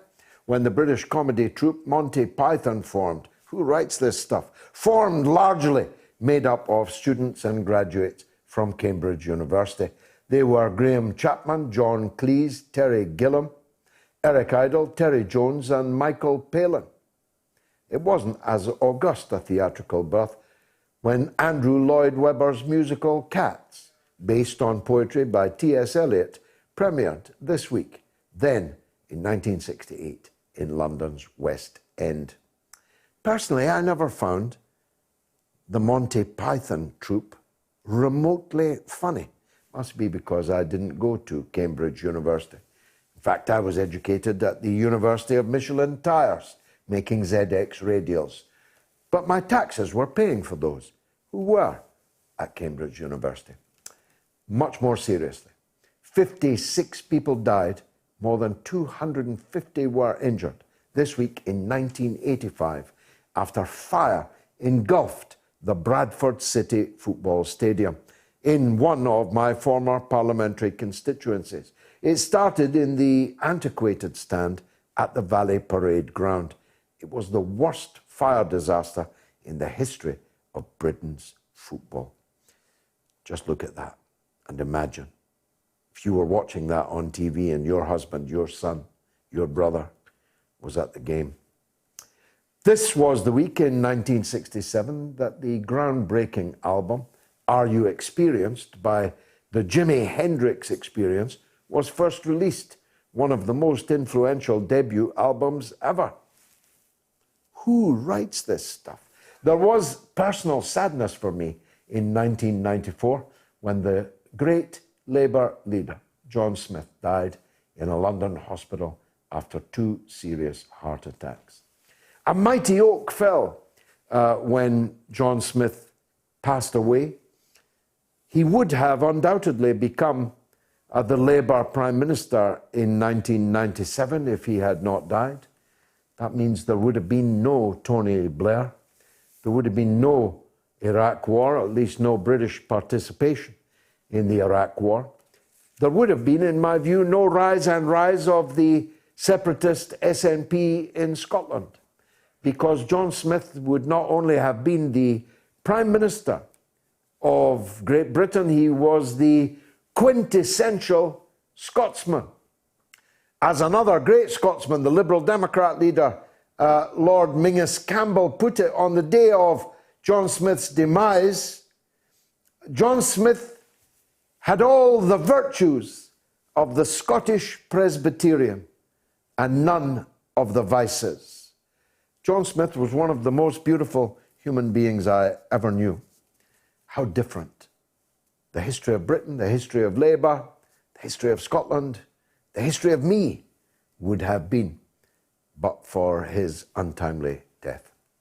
Anyway, before I cry, in 2008, the Wenchuan earthquake, measuring 7.8 on the Richter scale, devastated Sichuan in China, killing, listen to these numbers, killing 87,000 people, injuring 374,000 people, and leaving homeless between 4.8 million, the entire population of Scotland, and 11 million people. 4.8 million to 11 million people were left homeless by that earthquake. Unimaginable. In 1940, the House of Commons in London witnessed one of the finest speeches in history by the aforementioned Winston Churchill in his first speech as Prime Minister. "I have nothing to offer," he said, "but blood, toil, tears, and sweat." He did, of course, offer a lot more than that. Winston Churchill is the only man who is in both our Hall of Fame and on our Wall of Shame. Winston Churchill was the most paradoxical figure in British political history. He committed many crimes against working people here in Britain, against people in Ireland, against people in Iraq, and people in India. But if not for Winston Churchill's refusal to surrender to the Hitlerite fascist beast, which was then at the Channel ports, and when the fifth column, the enemy within, including in his own cabinet room, were doing everything they could to force Britain to surrender to Hitler fascism, bringing to an end, as it would have, the Second World War before it had even really got started. If it were not for Winston Churchill, I'd be speaking to you in German, although, except I'd be dead. In 1981, Pope John Paul II was shot and critically wounded by the Turkish gunman Mehmet Ali Ajka in St. Peter's Square, Vatican City. Ajka had escaped from a Turkish prison. Wonder how that happened. He had described the Pope as the masked leader of the Crusades. This is particularly germane to the present COVID pandemic and the rollout of vaccines, at least in the developed world. It was on the 14th of May, 1796, that the father of vaccines and inoculations gave the first injection against smallpox. He was an English country doctor called Edward Jenner. Why doesn't everybody know that? He took fluid from a cowpox blister and scratched it into the skin of James Phipps, an 8-year-old boy, no doubt without his informed consent. A single blister rose up on the spot. But James soon recovered. And on July the 1st, Jenner inoculated the boy again, this time with smallpox matter. But no disease developed. And this was the beginning of the eradication of the disease and the birth of vaccines. A fitting finale, I think. That has been yet another momentous 7 days in our past. That was the week. That was. How's my poll doing? Andy Burnham's up to 38. Yvette Cooper stuck on 20. Tony Blair falling, but still ahead on 42%. You've got 20 minutes to vote on that. Let's take some calls, though. This one from Chris in Hong Kong. Chris, welcome. How are you, Gigi? Sir, nice to get on the show again. Wonderful to hear from you again. Wonderful. Go ahead, Chris. Yes, it's Chris from Torvine. How are you, Yes, a Welshman. Yeah, a Welshman in Hong Kong. Well, where I live, actually, there's only 3 of us, actually, on the small island where I live. There's about 5,000 people, 3 of us from Wales. So, wow, I'm amazing. a minority, as they say. Amazing. No problems. Do they come round and ask you to speak English in a Welsh accent? Well, actually, the 3 of us have pronounced Welsh accents. The one gentleman, by the way, is 79 years of age now, still running around, bit of a character, travelled all over Asia-Pac, and the other lad's my own age and another Valley's boy. So, what an amazing story. Of course we are. Anyway, Chris, what would you like to say? I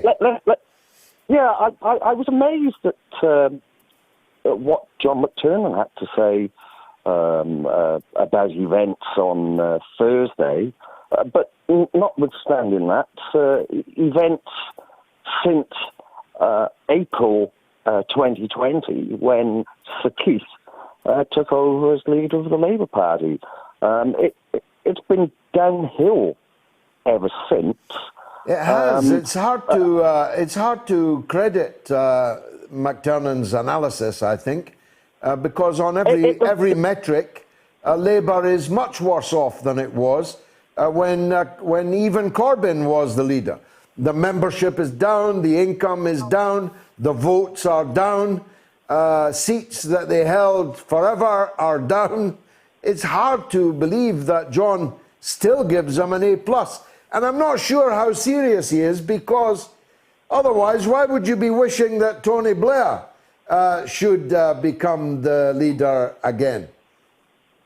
Oh, well, how delightful if the war criminal Tony were leader again. Not, but well, I'll tell you, nearly 50 at one stage, nearly half of our respondents think that Tony Blair will be the next leader of the Labour Party. That's because you've limited it to 3 choices. You should have put Bomber Ben down there as well. Put a bit of a fly in the ointment. We did think of Bomber Ben, but I thought Yvette Cooper was a more likely runner, because maybe they think a respectable woman up against the thoroughly unrespectable Boris Johnson might do well.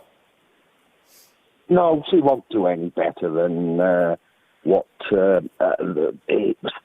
whatever his name is, Purple Panel Man or the piece of wood. I don't refer to him by his... I call him Keith Stalin. He behaves like Stalin, and he is a Keith, so I have nothing but contempt for him.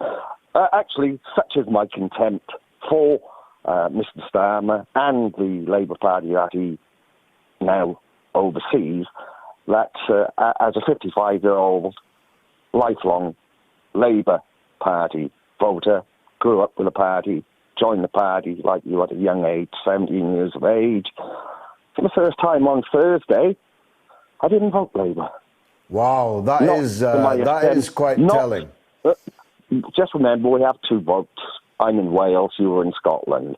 For my assembly member, who's closely associated with the progress wing of the party. I said, no, I will not reward treachery. And that's in Torvine.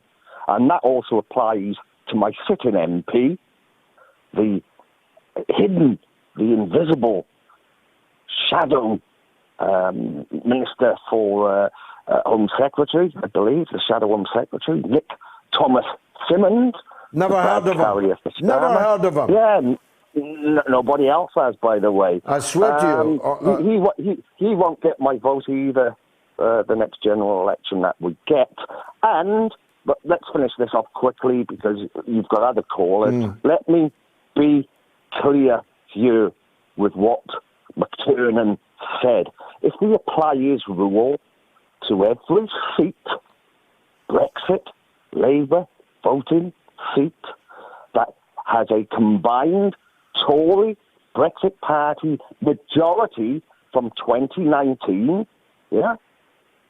In Wales alone, that means 6 sitting Labour MPs, all in South Wales, actually aren't the MPs, in McTernan's view, because the Brexit people. Yeah, I know. I get your point. So, if John was here, I'm sure. If John, it's long COVID. If John was, it's long Corbyn. They call it long Corbyn. Yeah, never mind long COVID. Yeah. The Progress mob, and I know them personally. The Progress mob were out on Thursday in my constituency, believe it or not. There were 3 people out Camden City. Yeah, it's not much of a mob. Chris, I'm going to the party. I'm going to have to go. I think your point's been well made. If McTernan was here, I'm sure he would say that the pandemic will not be an issue in 2024, 2025, when the next general election will be. The Brexit will not be an issue in 24, 25, and that politics will have returned, if not to normal, but closer to usual. Andy Burnham is catching up fast. Okay, so there's 4,000 people have voted. Andy Burnham, as the next Labour leader, is now on 39%, and Tony Blair is on 41%. Yvette Cooper is a write-off on 20%. You've got about 15 minutes to cast your vote on that. I'm going to take a quick break, and after which I'm going to interview Dr. Sean Murray, the acclaimed Irish film director who has directed my new film out soon, Killing Kelly. You'll want to hear him, I promise you. But give me 60 seconds, why don't you?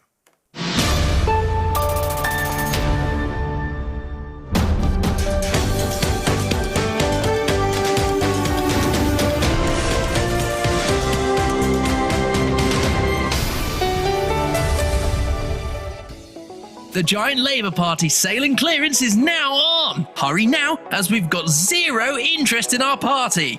It's literally the lowest it's ever been. Give up on the common man and save today. That's right, we're getting rid of all of the Corbynites. Literally every single one. Being a Blairite has never been more in style. Only available at what should be the UK's biggest political party. The new Labour Party. We're doing this again. We are above all the latest developments, and we don't take any sides. Radio Sputnik, telling the untold. George Galloway and the mother of all talk shows. Join us at the College of Knowledge, where there are no tuition fees. Let's take a look quick at the trailer for Killing Kelly, out soon, before we interview the director, Dr. Sean Murray. You have to remember back in 2002, 2003, there was a wish by George Bush for regime change. That's what was driving him. Nothing to do with weapons of mass destruction, which of course didn't exist in Iraq. So they had to construct some sort of formula, some sort of cover story, in order to persuade the British public that intervention in Iraq was right. Now, David Kelly, as an expert in weapons of mass destruction, knew that this was untrue. He knew that there were probably no weapons of mass destruction in Iraq. That was a guy that could have brought down the whole system. I reckon you're chaff. You've been thrown up to divert our probing. The Foreign Affairs Select Committee, that parliamentarian briefing, I think that was an indignity to him. We saw it on the news, and my very first thought was shock. Oh my God, you know, this man is in the eye of the media hurricane. He should be protected by that at least. You've got blood on your hands, Prime Minister. Are you going to resign over this? I don't know the details of how Lord Hutton happened to be selected, but what was certainly the case is that he was the right kind of judge to use from the point of view of Downing Street and the intelligence services as well. Of the 21 days of hearing, only one half of one day was spent on discussing the forensic aspects. That is disgusting. We were given the Hutton report the day before it was published, but actually what happened was he went too far. The events of 2003 were disgraceful ones in this country's history, and it's unfinished business. Those responsible for an illegal war, those responsible for the death of David Kelly, have not been brought to justice. There's been no inquest into David Kelly's death. There needs to be one. We need to make sure that those who behaved in a reprehensible way in 2003 are finally brought to book.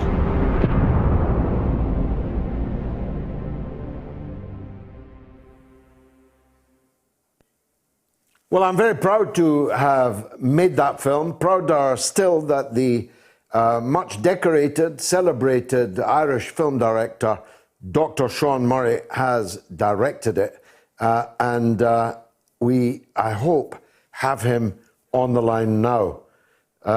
Dr. Sean, thank you for joining us. Tell everyone first when the film will be out and where they can see it. First of all, George, we have a new date set for the 17th of July.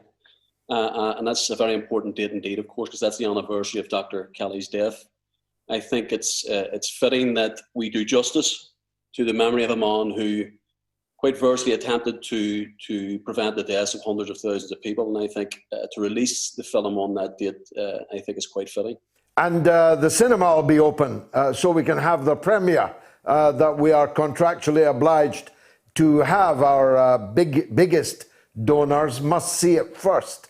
So that's another reason. 17th of July, everyone make a note of that, please.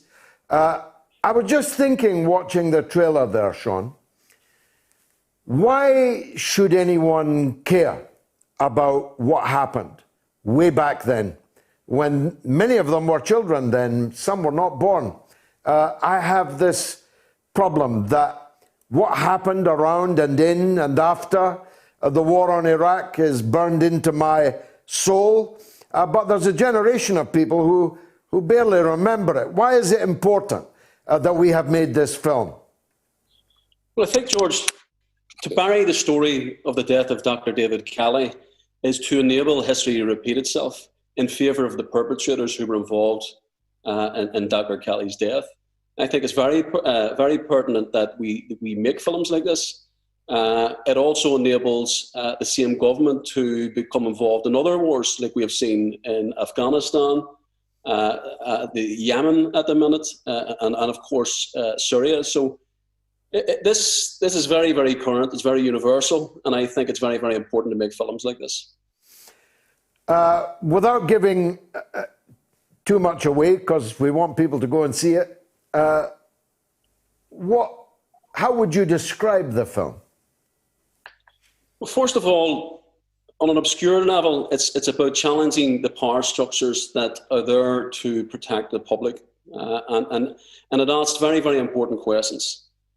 Given my own history here in the north of Ireland, and this is a general question that I would ask the British public, If the security services of your own country were involved in the death of a human rights solicitor in Belfast, why would that same outfit not be involved in the death of one of your eminent scientists? So it's about challenging those dominant power structures and asking questions of those power structures and of your own government.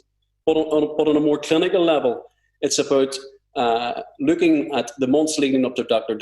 Kelly's death, the death itself, but also very importantly, and what happened in the following years, and how Hutton was allowed to whitewash that inquiry. And of course, we have the official narrative now that Dr. Kelly committed suicide. This film will debunk that and will ask some serious questions around Dr. Kelly's death. Funnily enough, Lord Hutton stands at the intersection of your previous work and this work.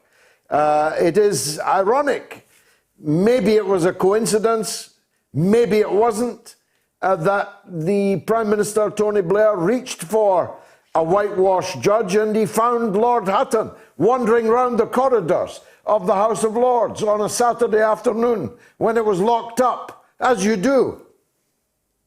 Well, if you're asking me on a personal level, George, Lord Hutton wasn't picked by accident. Lord Hutton was very, very close to the security services.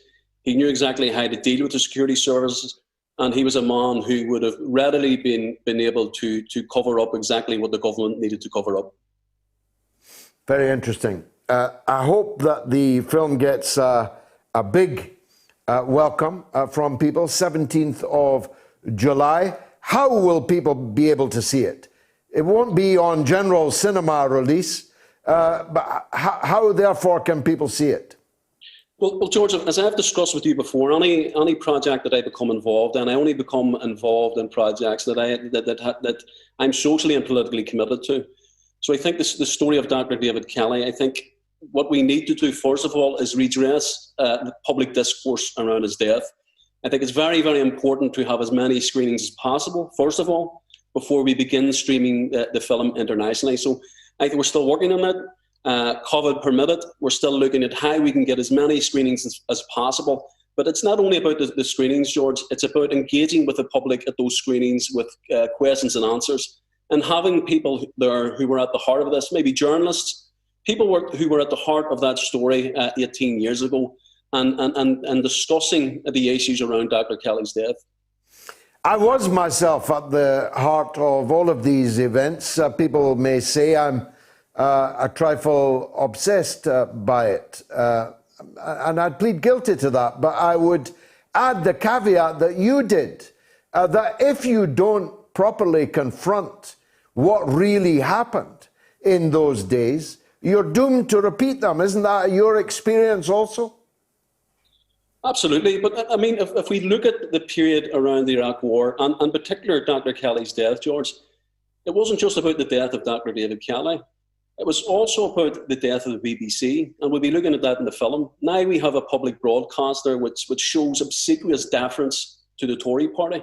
And in fact, in 2003, we also had the death of the BBC, and with that, a very valid and very, very important public service to the British nation. So it wasn't just about the death of Dr. David Kelly. There's many aspects around that period that we need to look at and we need to redress.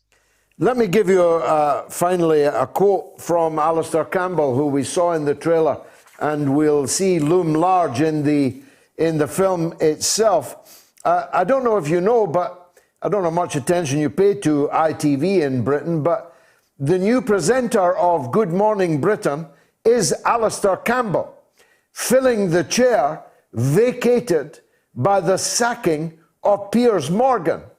And here's Piers Morgan's quote. It's a cracker. "Forgive me," he says, "for having a wry chuckle at the fact that I had to leave the show for declining to apologize for disbelieving Princess Pinocchio's porky pies, only to now be replaced by someone who has never apologized for spinning us into a legal war that cost more than 1 million lives. Perhaps Tony Blair will be his first guest." It's a good quote that to end on, I think. Dr. Sean, thank you very much for the update and the analysis of the new film Killing Kelly, 17th of July. The death anniversary of Dr. David Kelly is the release date. Who is the next Labour Party leader? It's almost neck and neck. The poll has closed. Andy Burnham, 40%. Yvette Cooper down to 19%. And just ahead, Tony Blair, 41%. A record number of respondents, 4,135. I'm acutely aware that I have a mountain of social media to read and not much time to read it. Mark says Adonis and McTernan are utterly delusional. Adonis is obsessed with Blair, and McTernan cannot seriously believe the tripe he is spouting. Total nonsense about the result in Hartlepool. And Georgie says, John, who cares about the grassroots, McTernan is wrong. There are 3 working-class eligible voters in my household, and we will never vote Labour again. In fact, my 19-year-old never did. The Labour Party had paper candidates locally, as usual. A very poor show. And Janie, or Janie, says the correct answer is probably Dan Jarvis, an ex-para, strong family and life connections to the Midlands, Wales and the North, but went to Sandhurst after joining Labour whilst at university in Wales. A Remainer who accepted Brexit on democracy grounds and understanding his electorate. Now, cleverly hiding. He is, I was going to make the point, I vaguely remember him, but I haven't set eyes on him for years. Should Big Pharma be forced to drop patents on COVID vaccines? A, yes. B, no. C, nationalise them. Haha, there's the next poll. Get voting. Coming up after the news, we're talking, of course, COVID-19. Dr. Ranjeet Brar, the Moats medic who will forever be the Moats medic, is on the show. So the doctor will see you if you want to. If you have any questions about vaccines or the virus, get them in now. The numbers, as always, in the UK, 02077 982 255. On the US, 001 757 744 4480. You can tweet us at George Galloway, at RTUK News. 35 seconds late, let's have the 9 o'clock news with Jamie Lowe. The mother of all talk shows. The only education you can get for free. Radio Sputnik. We speak your language. Find us at SputnikNews.com.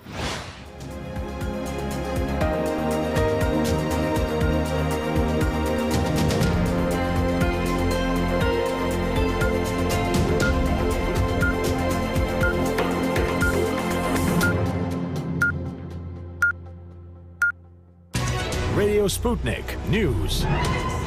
The British Labour Party leader, Sir Keir Starmer, is to carry out a reshuffle of his front bench team following the party's poor performance in English local elections. He's facing criticism following a defeat in the Hartlepool by-election, which Labour lost to Conservatives for the first time in 62 years, as well as losing control of several other councils. Starmer has already sacked his deputy Angela Rayner as Labour's chair and campaigns coordinator, which former Deputy Shadow Chancellor John McDowell called cowardly and said she had been made a scapegoat. Starmer has said he takes full responsibility for Labour's election results in England. Thursday's elections marked the first test of voter opinion since he became party leader last year. It's rumoured at Westminster that along with wanting to reward rising stars with a good media profile, he will also bolster his team by bringing back former shadow cabinet ministers such as Yvette Cooper and Hilary Benn. Tech entrepreneur Elon Musk has revealed he has Asperger's syndrome while appearing on the US comedy sketch series Saturday Night Live. The 49-year-old told viewers he was, quote, the first person with Asperger's to host the long-running programme to loud cheers from the audience. People with Asperger's interpret the environment around around them differently to other people. It's thought to be the first time Musk has spoken about his condition. America's second largest burger chain is returning to the UK after 20 years with a promise to steal market share from rivals McDonald's and Burger King. Wendy's, famous for square burgers, plans to open up to 400 outlets nationwide, creating at least 12,000 jobs, although it could take many years, the company has said. Wendy's would still be far smaller than McDonald's, which has 1,300 UK outlets. The firm, which has also agreed a deal with Uber Eats, left the UK, complaining of high operating costs. Some of the children killed outside a secondary school in Kabul on Saturday have been buried, as other relatives are still searching for the missing. More than 50 people, mostly girls, died in the explosion that occurred as students were leaving the building. No one has admitted carrying out the attack in Dashti-Barchi, an area often hit by Sunni Islamist militants. Afghan government officials blamed Taliban militants for the attack, but the group denied any involvement. The remains of a Chinese rocket that was hurtling back towards Earth have crashed into the Indian Ocean, the country's space agency says. The bulk of the rocket was destroyed as it re-entered the atmosphere, but state media reported that debris landed just west of the Maldives on Sunday. There have been days of speculation over where the rocket might land, and US officials and other experts warned it risked potential casualties on its return, but China insisted the risk was low. The Long March 5B vehicle re-entered the atmosphere at 10:24 Beijing time today. State media reported there were no reports of injuries or damages. Fresh clashes between Palestinians and Israeli police broke out in Jerusalem yesterday, injuring dozens. Protesters hurled stones at police at Damascus Gate in the Old City, and officers responded with stun grenades, rubber bullets and water cannons. Palestinian medics said 90 Palestinians were wounded. Israeli police said at least one officer was hurt. It follows days of simmering unrest over possible evictions of Palestinians from land claimed by Jewish settlers. On Friday, more than 200 Palestinians and at least 17 Israeli police were wounded in skirmishes near Al-Qasr Mosque, emergency workers and police both said. Israeli Prime Minister Benjamin Netanyahu has defended police action against Palestinian protesters after the 2 nights of clashes. He said Israel shall, quote, not allow any radical element to undermine the calm in the city amid growing concerns over the spiralling violence. The latest came on the eve of an expected hearing in the Israeli Supreme Court of the years-long case of the families comprising more than 70 people appealing against an eviction order in favour of a Jewish settler organisation in East Jerusalem's Sheikh Jarrah district. But the hearing was cancelled on Sunday following a request from Israel's Attorney General. A small private hospital in India's most populous state is being charged under the National Security Act for sounding the alarm over a lack of oxygen. The director of the Sun Hospital in Lucknow in Uttar Pradesh claimed he faced being arrested at any time and his business seized after the police laid charges against him. Alikesh Pandey, who owns and runs the hospital in the state's capital, said 4 of his patients died on a single day when oxygen ran out. He says he made repeated appeals to the state authorities, warning them that his supplies were running low, but they failed to resupply him with oxygen for 13 hours. Hundreds of people were seen partying in several cities across Spain as the country ended its 11 p.m. curfew, which was lifted in 13 of the country's 17 regions at midnight. Footage was shared of people taking to beaches in Barcelona and the streets of Madrid to celebrate the end of Spain's 6-month state of emergency to combat the COVID-19 pandemic. Many people could be seen without a mask, not respecting social distancing and gathering in groups much larger than 6, all in violation of coronavirus restrictions that remain in place. And finally, Noah, a 4-year-old from New York, loves SpongeBob a lot. In fact, he loves the cartoon character so much that he decided to pop on Amazon for a spot of retail therapy. Little did his mother know that he had bought 51 cases of SpongeBob ice lollies, 918 of them to be exact, racking up a bill of $2,618.85 or £1,872 British pounds. Amazon initially told Noah's mother, Jennifer Bryant, that they wouldn't take back the ice lollies, leaving the social work student stuck with the bill. However, the company has since been in contact to find a solution, and the SpongeBob saga has a happy ending. And that just about rivals what I've been spending online this pandemic. Anyway, that's the latest news here on Sputnik. I'm Jamie Lowe.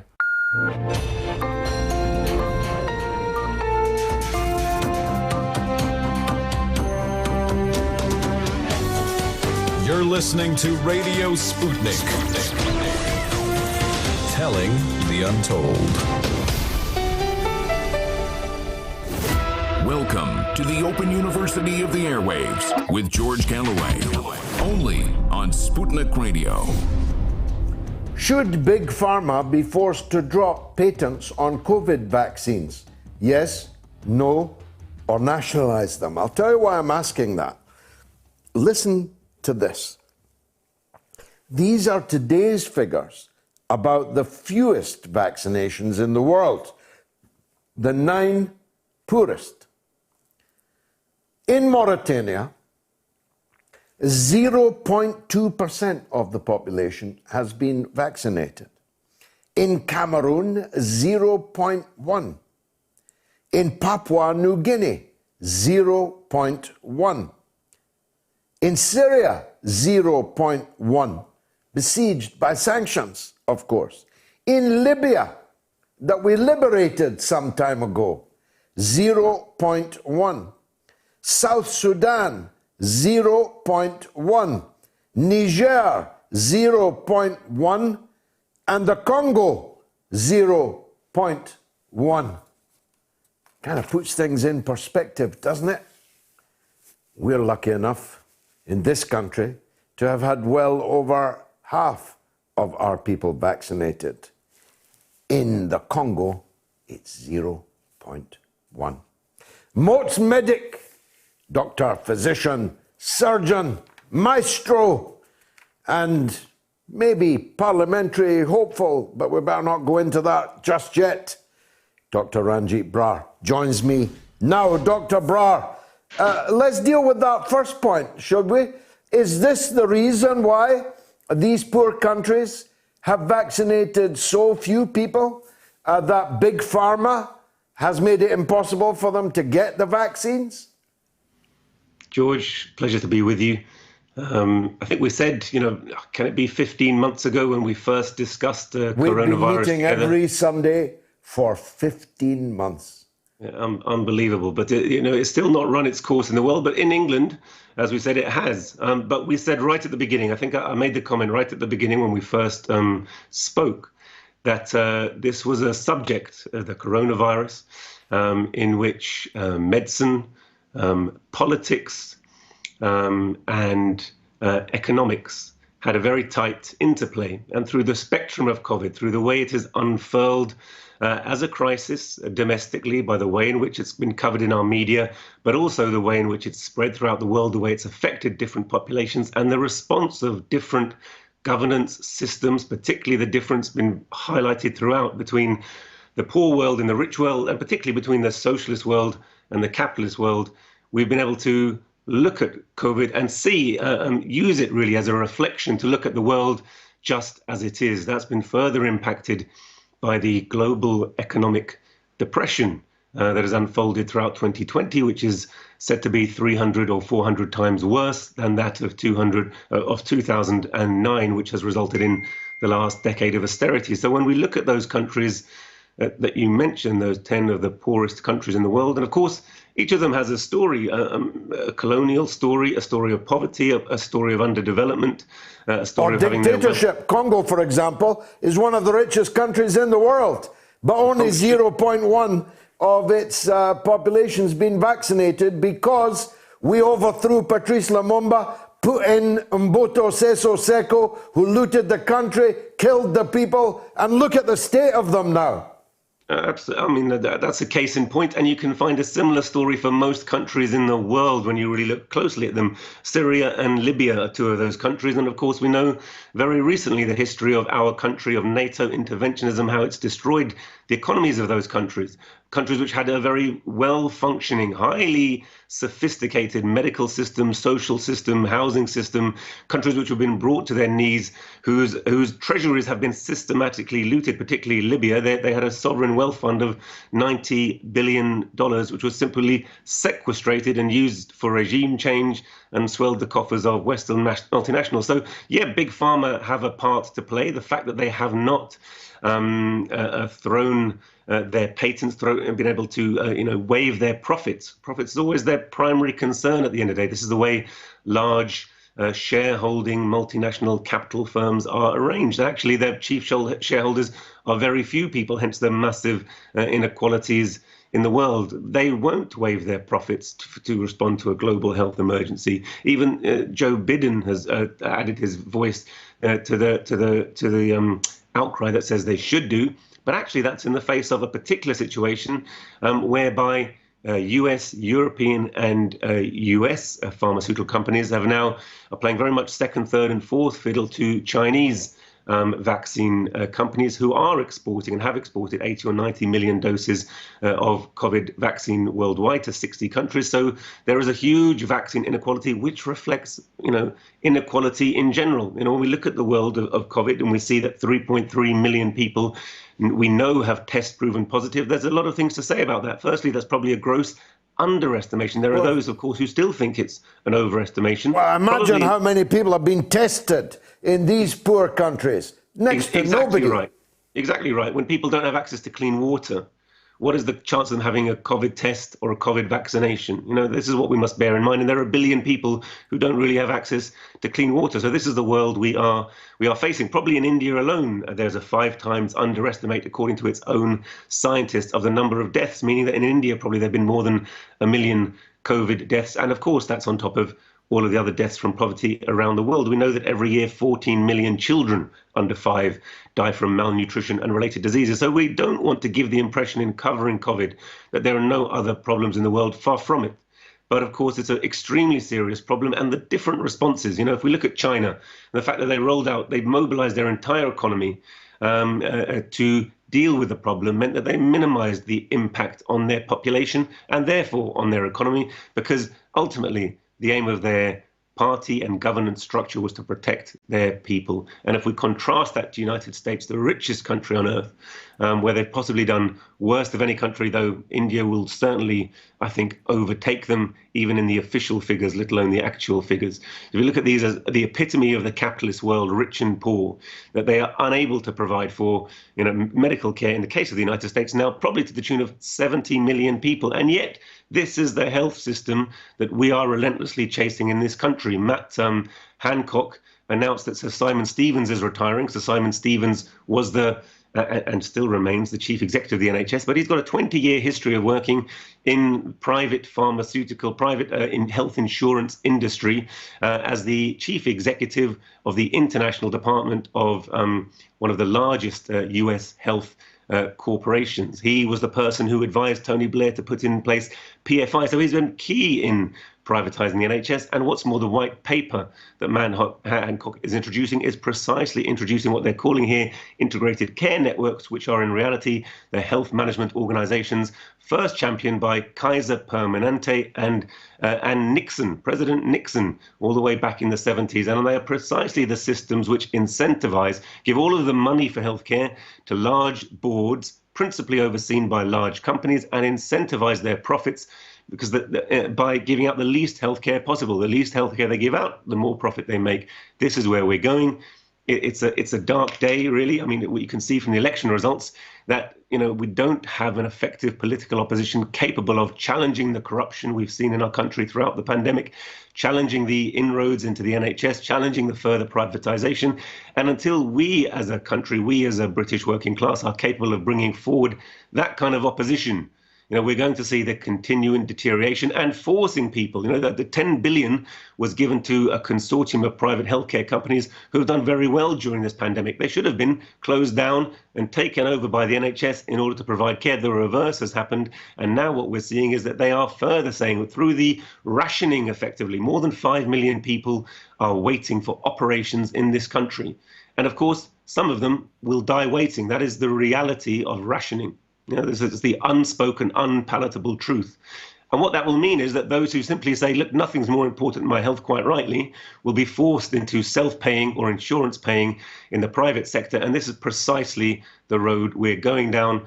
I personally am absolutely pledged and committed to fighting it, whatever the personal sacrifice. I know that there will be many others who will join me. And this is really to this, going forward from this pandemic, that I'm going to dedicate my time, as well as obviously my day job, George. Well, I'm certain that you're going to improve the quality of opposition. We'll discuss that on another time. Here's a call from Guy in Stoke-on-Trent. Go ahead, Guy. Yes, hello, Dr. Ranjeet. Hi, Guy. Yeah, my call is to do with Japan. They've got a population of 126 million, and their COVID fatalities are less than 11,000. I'm curious, do you know how they've managed it, how they've been so effective, how successful, for one, and for two, why haven't we copied what they've done?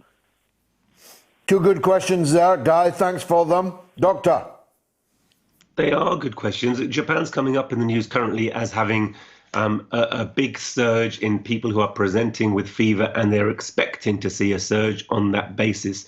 Japan has an elderly population. Japan does have essentially a good healthcare provision, but I don't know. I must say, there are clearly every single country in the world has had a slightly different response. I don't know Japan's full story, so I couldn't comment on what they've done right and wrong, because I've not studied their situation in detail, I must say, Ron. Maybe we'll come back to that another time. Thank you, Dr. Ranjeet. Big pressure. So I'll say goodnight and thanks for everything over the last 15 months. We've hardly set eyes on each other over the last 15 months, and yet it seems like I'm sitting in your study every Sunday night. Many thanks, Dr. Ranjeet Brar. Should Big Pharma be forced to drop patents on COVID vaccines? 45% of you say yes, 36% of you say no, but only 19% of you think we should nationalise them. I'll need to take a break to recover from those numbers. 60 seconds. Radio Sputnik. We are above all the latest developments, and we don't take any sides. Radio Sputnik, telling the untold. From the makers of Track and Trace comes the Boris Johnson SatNav. Right, next right. No, left. I mean left. What? Yes, no, this left. Oh, crikey, you've missed it, bugger. Oh, bloody Tories. Or have you? Turn round. Or, in fact, don't turn around. Carry on. Yes.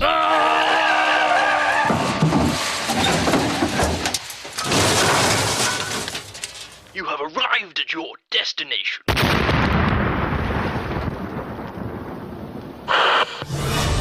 You're listening to Radio Sputnik.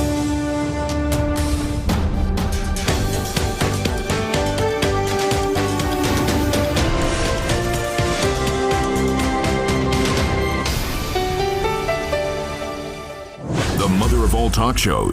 Join our faculty of legends, contributors, and callers. Everyone is welcome. On the next Labour leader, Razil says Labour need Zara Sultana at the top. And Fra says Labour failed because they moved to the right and many no longer vote for them. Starmer is creating a new party, just like Biden in the Democrats. And we will have a two-party system based on corporate greed and capitalist values. Colin says, please let it be Blair. It would be so much fun. And Ian says, all due respects to John McTernan, George, but has he lost his mind? Tony Blair for Prime Minister, and almost 50% of voters agreeing with him. Maybe there's something wrong with me. Thee and me, Ian. Gabby says, Andy was a great health minister, well thought of by the NHS, only left the main arena when politics in Labour became inward-looking and all about the wrong people getting jobs for the wrong reasons. Working people will always think best person for the job, not politically correct. Tony says, just checked. Blair is available at 250 to 1 to be the next Labour leader, according to Odds Checker. Maybe they'll bring that price in after tonight's debate and poll. Fra again says Blair should be in prison via The Hague, not treated like a messiah returning to Parliament to save the nation. And Peter says the 4th, 5th or 2011 option is Diana Aberkus. And Freddie says watch Starmer morph Labour into the Democrats and have an American two-party corporate system of patronage. They will claim to represent the workers, but in reality, they work for capitalism. Socialism is dead in the British political system. Well, not if Dr. Ranjeet has anything to do with it. And Bill says none of the above. Not working class, all kryptonite for voters. A new face is needed, with mentoring by Mr. Galloway. Thanks, but no thanks, Bill. And Rob says, I don't want representative democracy. I want direct democracy with no talking heads. And Darren says, who honestly thinks that the war criminal Blair should be leading the country? Well, 45% of our poll. Although, to be fair, our poll didn't say, do you want Tony Blair to be the next leader of the Labour Party? Just do you think he will be? Let's hear from Adam in Streatham in London, where I used to live. Go ahead, Adam. Hello, George. Nice to speak with you. Andrew. Firstly, Thatcher's greatest achievement was Tony Blair and New Labour. So could you hold the phone to your mouth, Adam? So Thatcher's greatest achievement was Tony Blair and New Labour. Ergo, the Labour Party is deceased. You think the Labour Party is deceased? It doesn't exist no more. Well, they just won the London mayoralty, admittedly after a few scares, by 55% to 45%. That wasn't the Labour Party. That was Thatcher's New Labour.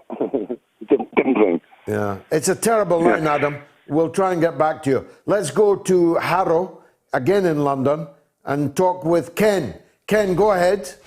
How you doing, George? I used to chat to you on Talk Radio. Oh, wow. Good to hear from you again. You've found us on a much bigger platform now. Welcome. Go ahead. Yeah, I was going to ask you, do you think it was arrogance or extreme incompetence by the campaign manager? Because they put up Paul Williams, who was a staunch Remainer and supported the second referendum, which is a people's vote, in a constituency that voted nearly 70% to leave. That's the first point I wanted to make. Well, let me deal with it. Let me deal with it, and then I'll let you make your second point. There is no dichotomy. It's a false dichotomy between arrogance and stupidity. You can be stupidly arrogant and arrogantly stupid. And in my experience in politics, that's exactly what people like Keir Starmer are. He's not James Bond, he's Austin Powers. He's Mr. Bean. He's Johnny English. They are idiots, but that doesn't stop them from also being unbelievably toxically arrogant. Go on, Ken. Yeah, because, I mean, a common, they must have some Brexit supporting individual that they could have stood locally from the area, and they didn't. No, they parachuted in a man who had been ejected by voters in an adjacent constituency in 2019, a Blairite, anti-Brexit, pro-EU, so-called People's Vote campaigner in a constituency in which 70% of the voters had voted to leave the EU. Now, as stupidity goes, that is up there with the most stupid choice ever made. And he was a one-person shortlist. There was no other candidate allowed to stand. Exactly. And there's going to be, because of the Yorkshire result, the MP who won as the mayor, that situation is going to trigger a by-election in Spen and Batley, which is a 60% lead constituency. I'm going to be looking closely to see if they actually make the mistake as they did last time, because the Tories came very close. Batley and Spen. So the MP there has won the mayoralty and must stand down from Parliament? Correct, yes. It's that Coronation Street That is a very, very interesting by-election, as I once said about Bradford West. Yes. Well, I supported you then. I remember that. I even remember your speech out when you fought in Tower Hamlets and beat Unity, and that was epic. Thank you, Ken. God bless you.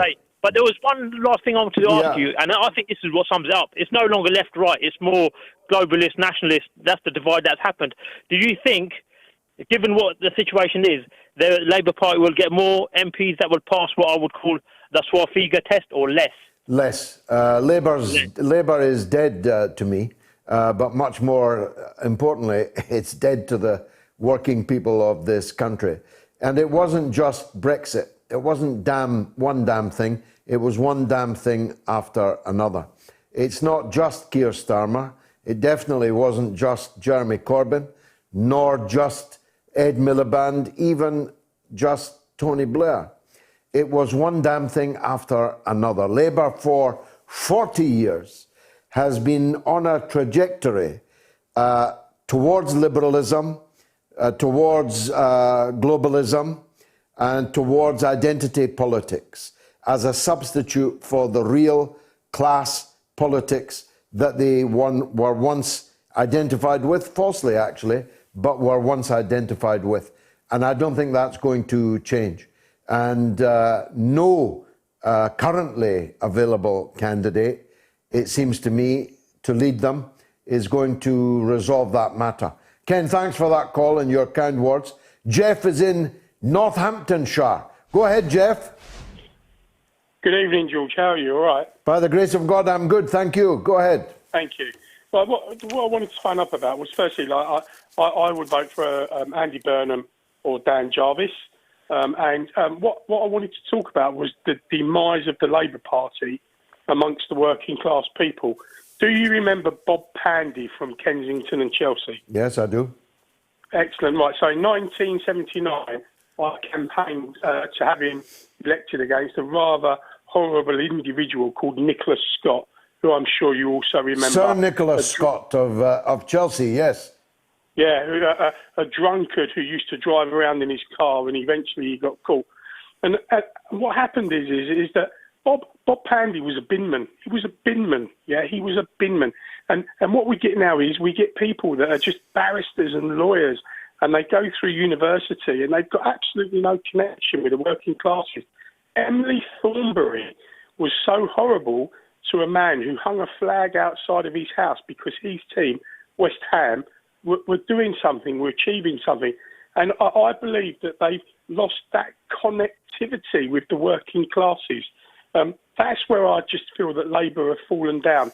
And in Hartlepool, I truly believe that Labour were punished by the working class because they still have people that you actually campaigned for Brexit. They still have people who look down upon people who wanted to leave a Republican community. And people inside the Labour Party, so I wanted to leave Europe. I've been a lifelong Labour member. But if I said it to anybody, I was almost called a racist. A thick racist, yeah. Jeff, that's the call of the night, and many a night. And I'm glad that you made it.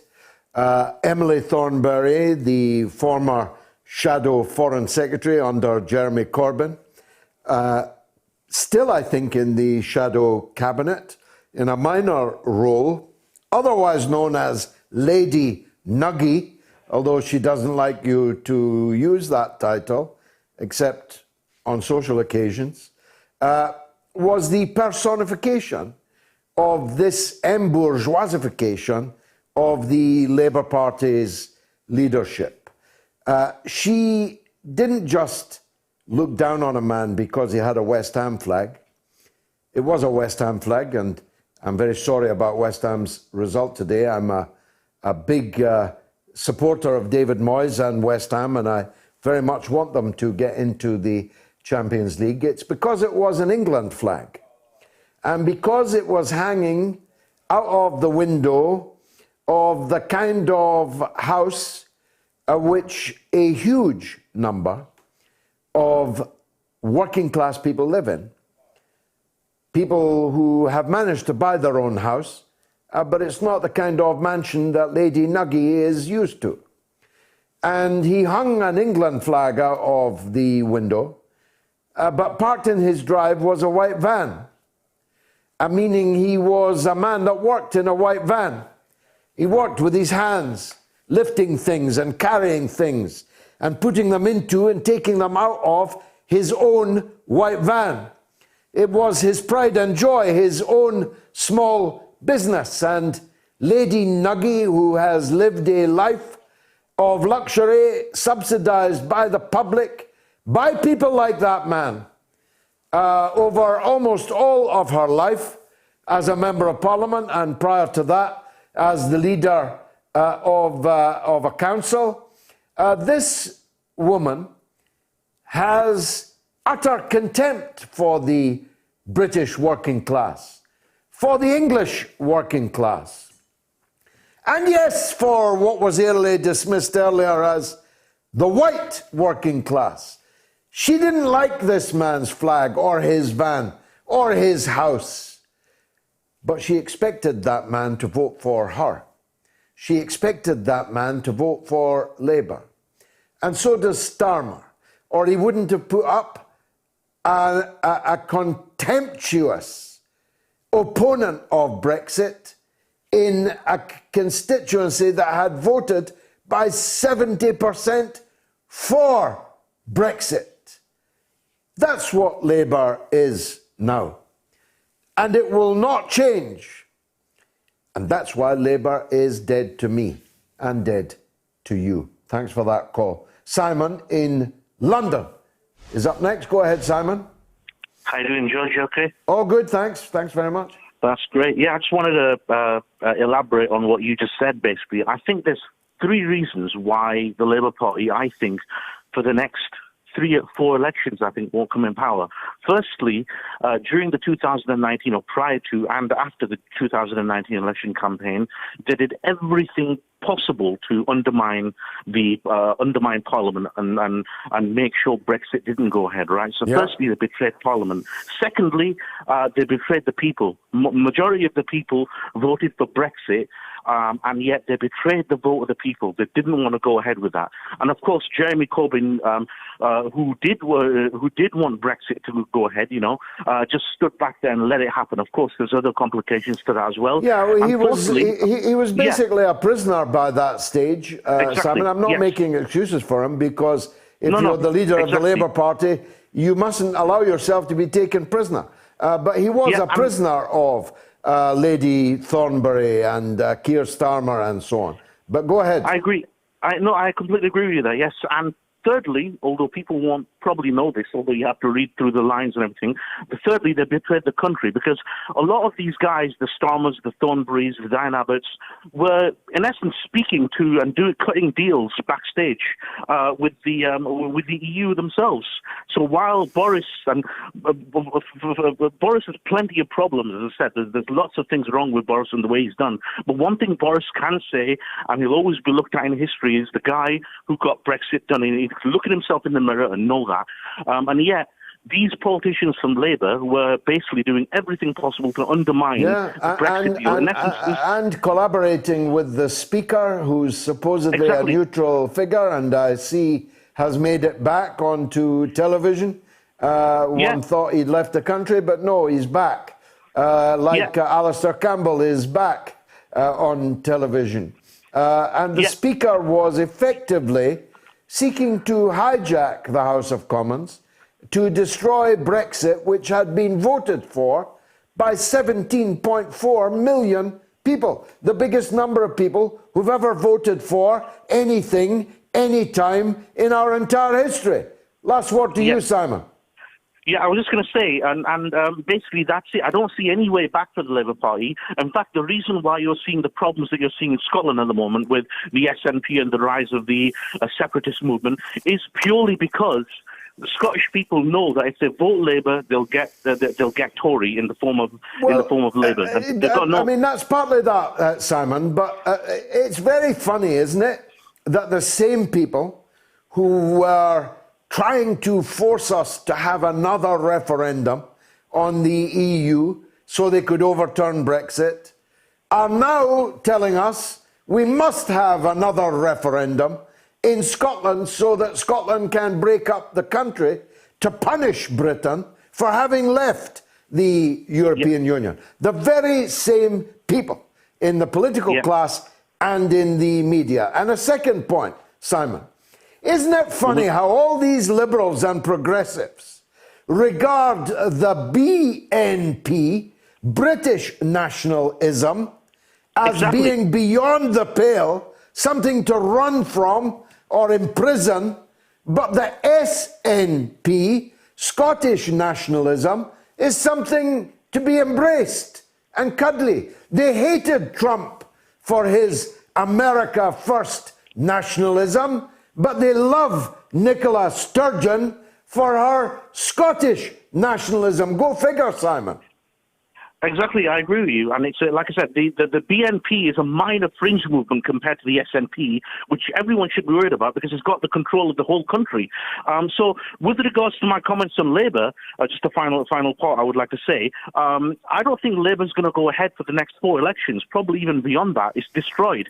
I see them, but I see them merging. The only way I can see them is merging with the walking Democrats. That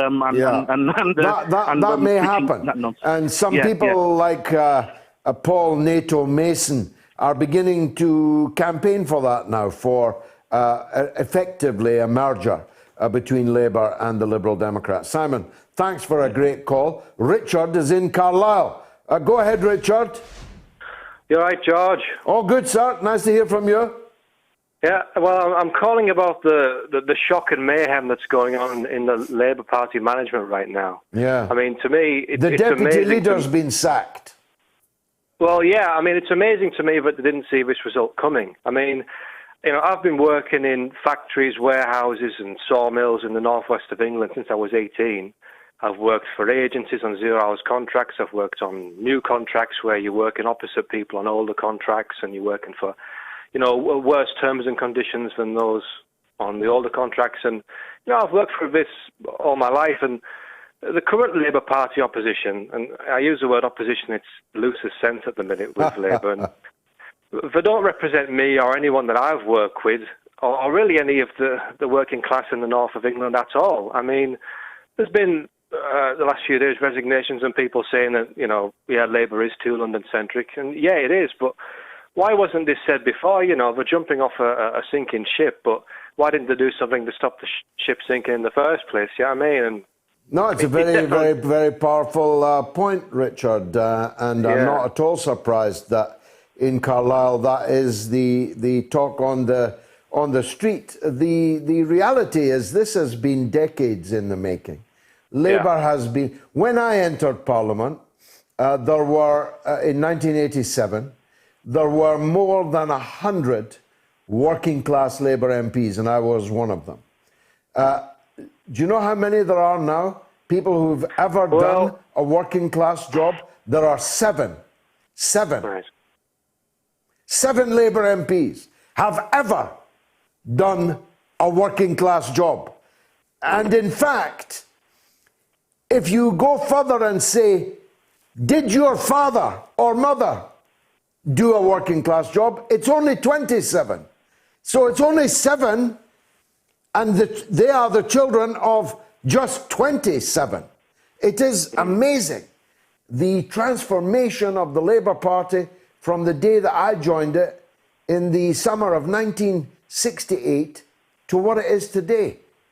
I mean, parties can die, Richard. Yeah, well, it's certainly not relatable to the working class. I mean, and it is very London-centric. I mean, a long time ago, I made quite a lot of friends in London, but I spent some time down there. But I've lost a lot of my friends in London over the last 5 or 6 years, you know, left-wing people in London, because I dared to express myself about things like the Brexit vote. I voted to leave, and because of that, I was called a a racist. And, you know, for me, if you call somebody a racist, you're essentially calling them a scumbag. So, you know, it's not a word to be used lightly. No further relations are possible. But these people, you know, if you'd said something else, you'd have been a sexist, a misogynist, a transphobe, a racist. They just toss these meaningless, totally devalued and bankrupted accusations at people and imagine that wins an argument. Call somebody a racist, so they're going to change their views because you called them a racist. It's a feature of left-wing politics throughout the globe, or what passes for left-wing politics, Richard. Yeah, I mean, it's just sticking the fingers in their ears and not listening to the other side of the argument. I mean, I've even been called a gammon face at one time, which, you know, I'm against using skin colour as an insult to anybody, but from what I understand, a gammon face is supposed to be a middle-class, middle-aged, No, racist not middle white class. person. No, not middle class. It's working class white. That's you and that's me. It's you and me they're talking about, Richard. Well, I mean, to me, that's ridiculous because I was brought up on a council estate and lived on one till I was in my early 20s. And I was lucky to get a council house. I was born into a slum and lucky to get a council house. Richard, I could talk to you all night, but the hour is late. Thanks very much indeed for that call. Mohammed is in Marlow. Go ahead, Mohammed. Hello, Uncle. How are you doing? I'm good. Nice to hear from you, sir.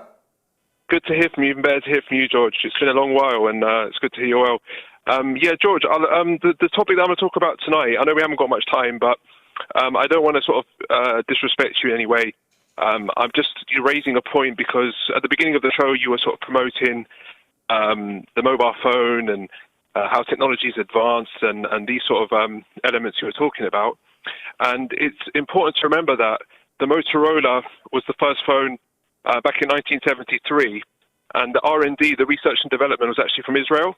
So when it comes to innovation, technology, finance, there is a link between that, potentially a link between that and some of the injustices that are going on. Whatever the case, it's what Israel... Israel is very, very good at technology, and Jewish people are exceedingly clever people. So that's not a political point. It's a matter of fact, the number of Jewish people who've won Nobel Prizes and so on. So what's your point, Mohammed?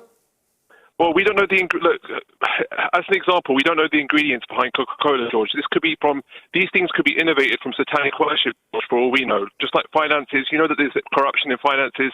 There could also be corruption when it comes to innovation of technology and technological means, because otherwise, why are they committing these injustices? Surely they're not doing it in vain. There is a link between injustice and finance and injustice and innovation. I don't like where this is going, Mohammed, so I'm going to drop you because I don't like the use of words like satanic in relation to mobile phones and crimes that Israel is committing against the Palestinian people. That's going down a road that I have to ban people if they go down it. John in Kirkcaldy wants to talk about the Hartlepool by-election. Go ahead, John. Hello, George. How are you doing, mate? I'm doing fine. Nice to hear from you. That doesn't sound like a Kirkcaldy accent. No, I moved up here about 15 months ago from London. Excellent. Are you enjoying it? I'm living by the sea, mate. What could be wrong with that? It's very, very nice. Lovely, lovely place, I'm really enjoying it. But I've kept an eye over the years on Hartlepool because I used to, my newspaper apprenticeship was in County Durham, so I knew it from way back then.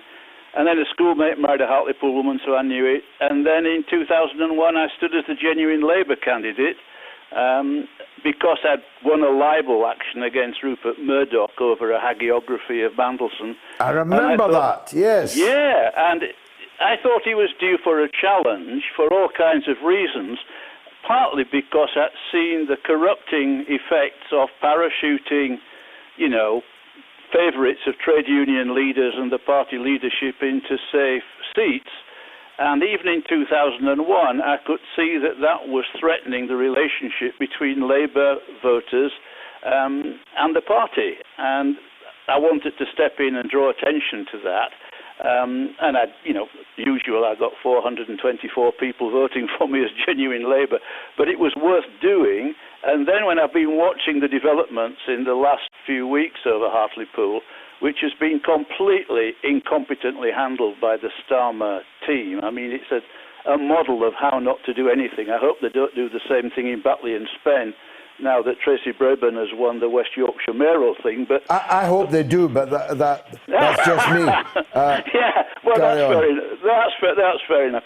The other reason I stood in 2001 was because, I don't know if you remember, I used to work for the Washington Post. I lived in America. Well, yes. Yeah, and I'd had a tip soon after Bush came in that he was planning to attack the Middle East. And I'd got that from an old girlfriend whose doctor was a medical reservist who'd been told to stand by for deployment to the Middle East in 2002 or 2003.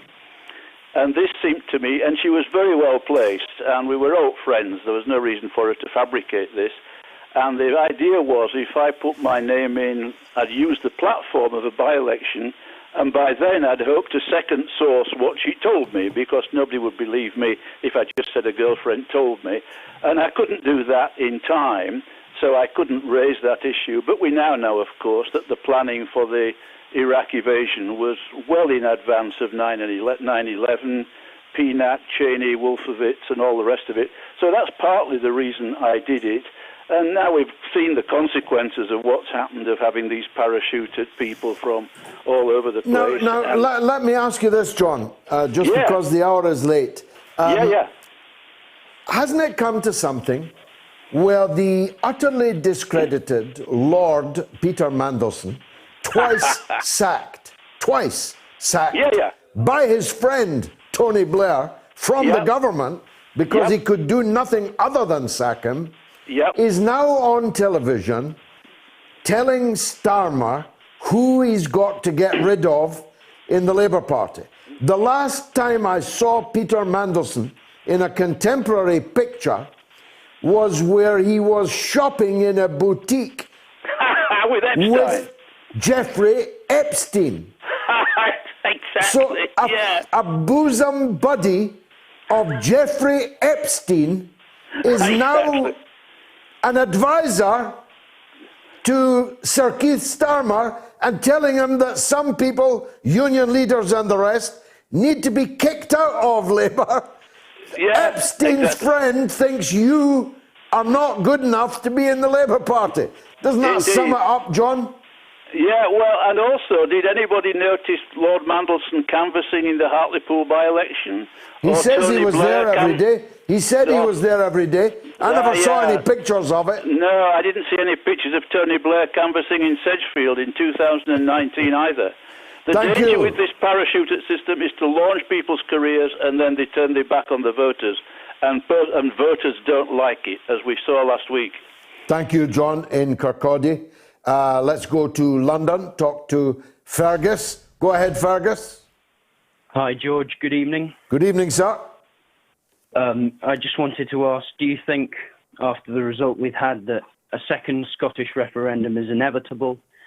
And will you be campaigning for the Union? I absolutely do not believe it's inevitable. In fact, I'd go further and say it is inevitable that it will not happen. The SNP lost the election on Thursday. They got fewer votes than the Unionist parties did. They are in power, of course, but they have no power to hold a referendum. The Prime Minister, Boris Johnson, will undoubtedly refuse a referendum, and no court in the land will overturn the Prime Minister's decision. But here's my advice to the Prime Minister, Fergus. Don't risk the future of Britain on a court decision. Introduce a new law. We call it a Clarity Act. You call it whatever you like. That lays down exactly the conditions under which any part of this country can secede from the state. Those conditions will necessarily be onerous because such a decision impacts on every part of the country, not just the part that is seceding. And a Clarity Act is an urgent requirement. Once we've got that Clarity Act on the statute book, then the future of the United Kingdom will be secure and not be for it.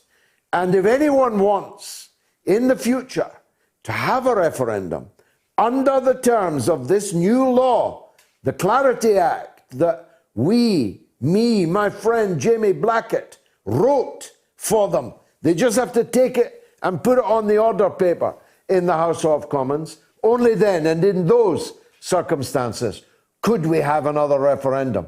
Fergus, last word to you. Thank you, George. I hope if there is one, you will be campaigning. For sure, if God gives me breath. But to be honest, I think the next independence referendum will take place many years from now. Well, I'll be sitting on a beach somewhere. But Fergus, thanks for your kind words. Miles is in London. Go ahead, Miles. Hi, George. Hi. George, I listened to the sentencing of Craig Murray this week. And when is he sentenced? On Monday? Tuesday, 9:45 Tuesday. You can get the dial-in numbers from his Craig Murray's Twitter handle and listen to it. They've got a way to consider whether it's a custodial sentence or not. But the original trial was 90 minutes. How do you have a 90-minute hearing for a custodial sentence? I think myself, I mean, I have very profound political differences with Craig Murray, but I regard him as an important and honourable whistleblower. I believe that he did nothing wrong. I believe his conviction is unjust, but I cannot believe that the justices in Scotland will send Craig Murray to prison. If they did that, they have not done something merely venal, they have done something also stupid. A stupidity beyond imagination. To imprison Julian Assange for all this time and then imprison the one man who was supporting Julian Assange with the pen in reporting his trial, would be simply venal, but it would also be stupid beyond belief. Miles, last word. Yes, Craig's done a wonderful job reporting on the Assange case, and the suspicion is that his legal troubles now are retribution for him supporting Julian Assange. I'm pretty sure of it, Miles. I'll need to cut you short because a legend's on the line. Norma in Bristol. Go ahead, Norma. Hello, George. There's just a couple of points, really. I was a bit surprised about John McTernan saying, if Keir Starmer wins the next election, then bring back Tony Blair. I mean, pigs might fly, George. Blair's going to be a bit old by then. I mean, Blair's got to come back now or never. Well, yeah, but I mean, do you think Keir Starmer's going to win the next election? Basically. No chance. No chance. Well, I don't think he'll be the leader. I don't think he'll lead Labour into the next election. No, I don't. And I mean, to be honest, the Tories are going to love all this going on with the Labour Party, aren't they? Here's some news, Norma. Listen to this. Breaking news. The BBC is reporting that in the last few minutes, Annalise Dodds has been demoted from Shadow Chancellor to become the chair of the Labour Party.